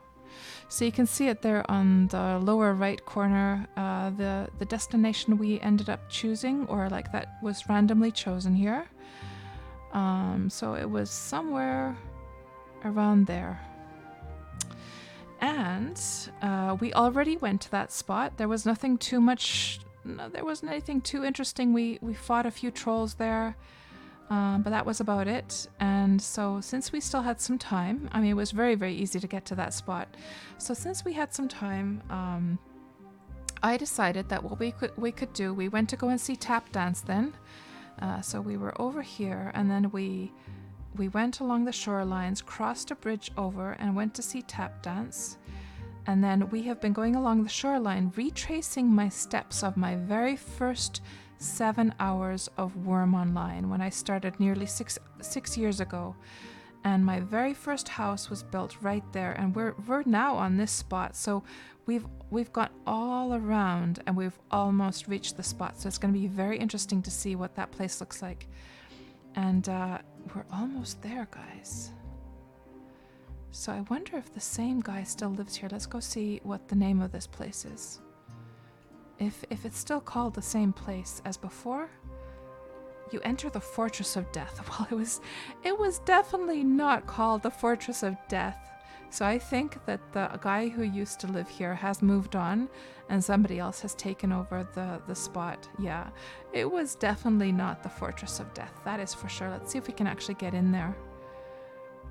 No, I forget what it was called. Yes, quite an adventure indeed, Goffy. Quite an adventure indeed. Can we actually get inside? We can. Let's go see what... So they have some stables in here. Fortress of Death. So dramatic. My goodness. And everything's very dark and black. They've even dyed some of their statues black.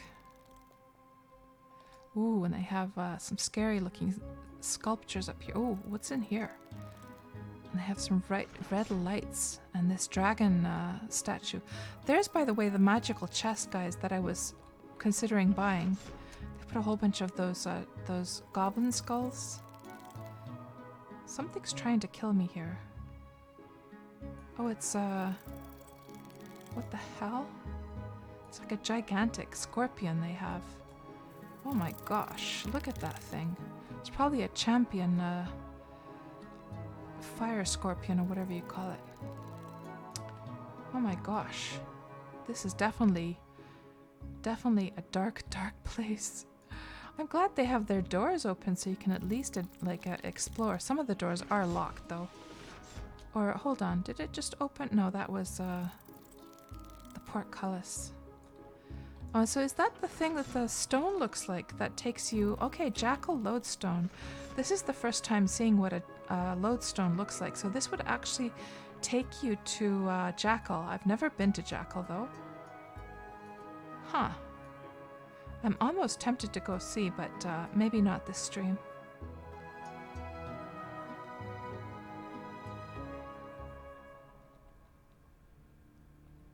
Yeah, this is definitely a different place than it was before.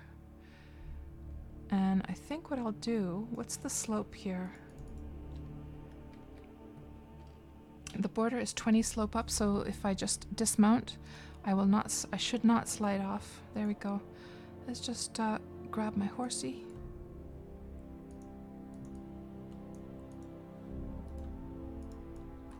And let's just climb down. So I remember, so this little road, I remember this was here back then. So we're almost there, guys. Yes. I remember this road right here. I remember that.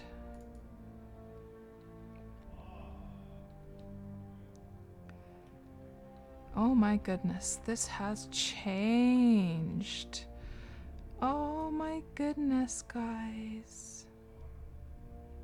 Oh my goodness, this is definitely the area. It has just changed. That's that bit of like stone that I think I gathered some I think this is the spot right here, guys. It is right here. This is where I built my first house. And it's just a patch of grass right now. So let's look at the screenshots. So going forward, first home. So it's this little spot. If we just turn to that area. Now the difference is that we can see the distant terrain, because I didn't realize to actually turn on distant terrain back then. So we will not see distant terrain in these screenshots. But you see that bit of stone over there? That would have been this stone right here. And this slope going up would have been the slope going up here. You can even see there's some marsh. So you can see some marsh tiles here as well. Oh, there it is, guys. Okay, see that marsh tile and this one here? That would be these two right here. Those two tiles right there. Let's see, I have more screenshots. But this is definitely the spot. Absolutely. So here I've just put the frame together after a few hours of playing. Let's see, some more screenshots. So this view from the house would have been towards this direction. I think I even planted that willow tree. So the distant terrain looks so different back then, like how much the game has progressed, guys. There's the willow tree. I think that's the same willow tree that I planted back then, guys. I think that's it. So the view, to get the same view, would have been... I think that mountain over there is probably this one. It must be. I'm not sure. No, hold on. No. No, this one over here is this that we see over here. And there's that peak, yeah. There's the sharp peak you can see right there. So look at how much the game has changed, guys. Look at that. Just look at that. Okay, we have more screenshots. So that's from a little bit higher view. That would be nighttime. I kept on working on the house. Now that mountain, that one is right over here. Right there. See how bland the sea looked, the water? Look at how gorgeous the water is now in comparison to back then. My God. And that distant terrain. Oh my goodness. My goodness gracious.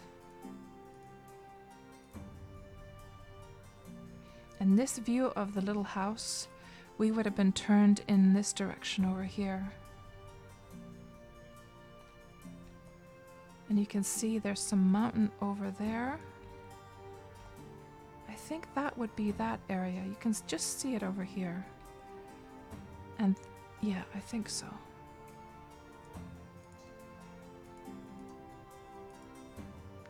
And here's these mountains, and there was like a lighthouse over there. So once I got my house built, you know, it was nighttime. I was looking through the window and I felt so snug and secure and safe. And I had a view right over the sea here. So yeah, that's this one right here. You see that? You can just barely make it out. Is there a... I don't see a lighthouse here anymore though. So a lighthouse would have been just over there somewhere, but we don't see one. So I guess that's been torn down. But the distant terrain looks so different, my goodness. Okay, what else do we have here? And then behind the house, I had mined into the rock there. Is there any rock? I wonder if it's this tile right here that I mined into. I could swear that there's a road going up there. Possibly. These flat tiles here could have been where the house was.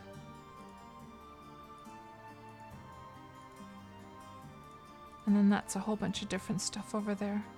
I do have some more images when I worked on the house some more. Let's see. Yeah. So, yeah, let's actually have a look at this. So this would have been 1 month later. Fall had started. Look at how crappy the game looked in fall. Oh my gosh.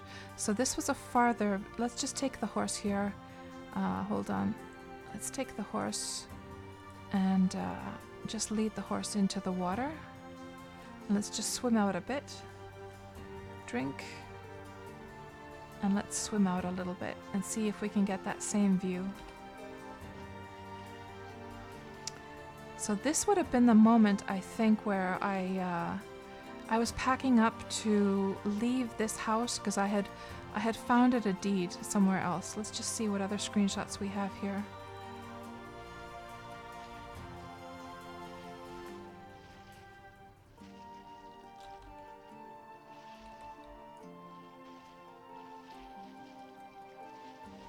So this would have been the spot, guys. And that's what it looked like back then.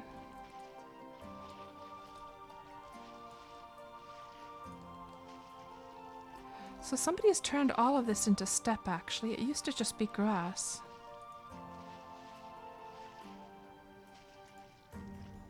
I was so proud of myself being able to make many stories. And I made my first boat, finished my boat, and then went for my first sail. Yeah, that actually, this screenshot is once I went for my very first sailing trip on my first boat. But man, the game looked so crappy back then. My goodness. Yeah, this is the spot for sure. This is absolutely the spot.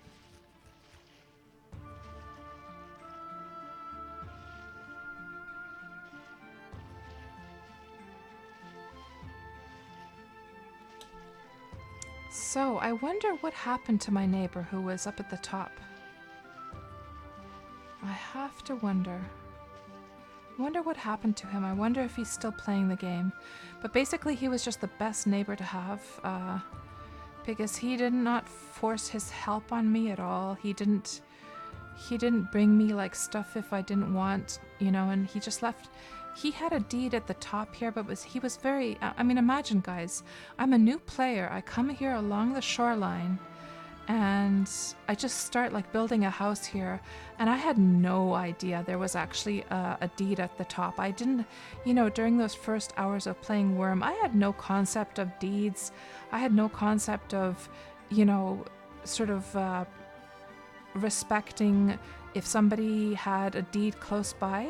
But this guy, he had a deed up here and he was so patient with me. You know, this newbie had just started like building a house just on the outskirts of his own deed. I'm pretty sure the perimeter probably went somewhere along here. And he was so patient with me, and he, you know, he helped me if I needed any help, but he didn't intrude at all. He was really a great like first neighbor to have. Man, I wonder if, let me just see in these screenshots if we can see his name in any of those screenshots. I wonder if any of you know who he might be. Let me see. Do we see like any of the text here anywhere? Oh, here, hold on. Fjalke. Yes, I can see the name here, guys. So so here are the names of the people who were they part of the alliance? I belonged to an alliance very, very shortly. Fjalke and Fjalken were the names of his characters. Does anyone know that guy? I wonder what happened to him. And here it's quite interesting as well. You can see the quality level of the stuff I have. So my first items ever owning, so quality level 6, 8, 5, 12, 27. And that's a large rat pelt that I had found. Saw 10. You know, this really crappy like items that a newbie would have. Oh my goodness. Hello, Mr. Kvist. How are you doing? Yeah. We decided to, we were doing the Wurm Roulette thing, and we came to a random location that you can see on the lower right of the map there, or like of the screen. And then since we already visited that place, we decided to come and see where I first started off on my first hours. So yeah, this was the spot, guys. Interesting. Let me just go see what it looks like over on this side. But yeah, it's a beautiful spot for a newbie to build a house on, right?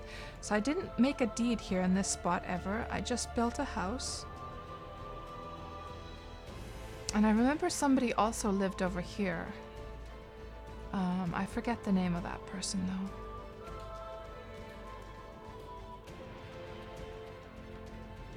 A whole bunch of beehives. Don't you wish, guys, that beehives actually would make that buzzing sound? They need to add more sound effects of the like animals and things like that in the game. Oh, that's interesting. So they have slate walls, slate brick walls, and then they have marble that they've dyed a black color to match the slate. Quite interesting. Yeah. What is up with all of these forges? Holy crap. Lots and lots of forges for some reason. Yeah, I have a feeling that is definitely not Fjalke's place up there. I wonder if he still plays the game. And you are back, Eladoc. Welcome back. We just visited my very first place where I built a... Oh, and there's another goblin after me. Are we still on deeded land? Let me just see. Yes, this is within the village. Okay, we're not gonna try killing that goblin then. So at this point, I think what I will do is I will probably wrap up the stream. We have sort of we've done a lot of things today. We went to a random location. We went to see what tap dance looks like these days, and we also retraced our steps back to my very first place where I first built a house. And for anyone who missed it, here was my very first house here on that spot that we were just visiting. And yeah, we just saw that place and how the game looks so much prettier now. So I'm not going to bore you guys with walking. I'm going to have to head back to my ship now, but that's going to take a couple of hours, and you know, there's nothing much to see since we'll be retracing my steps. But yeah, I think this is the perfect spot to sign off.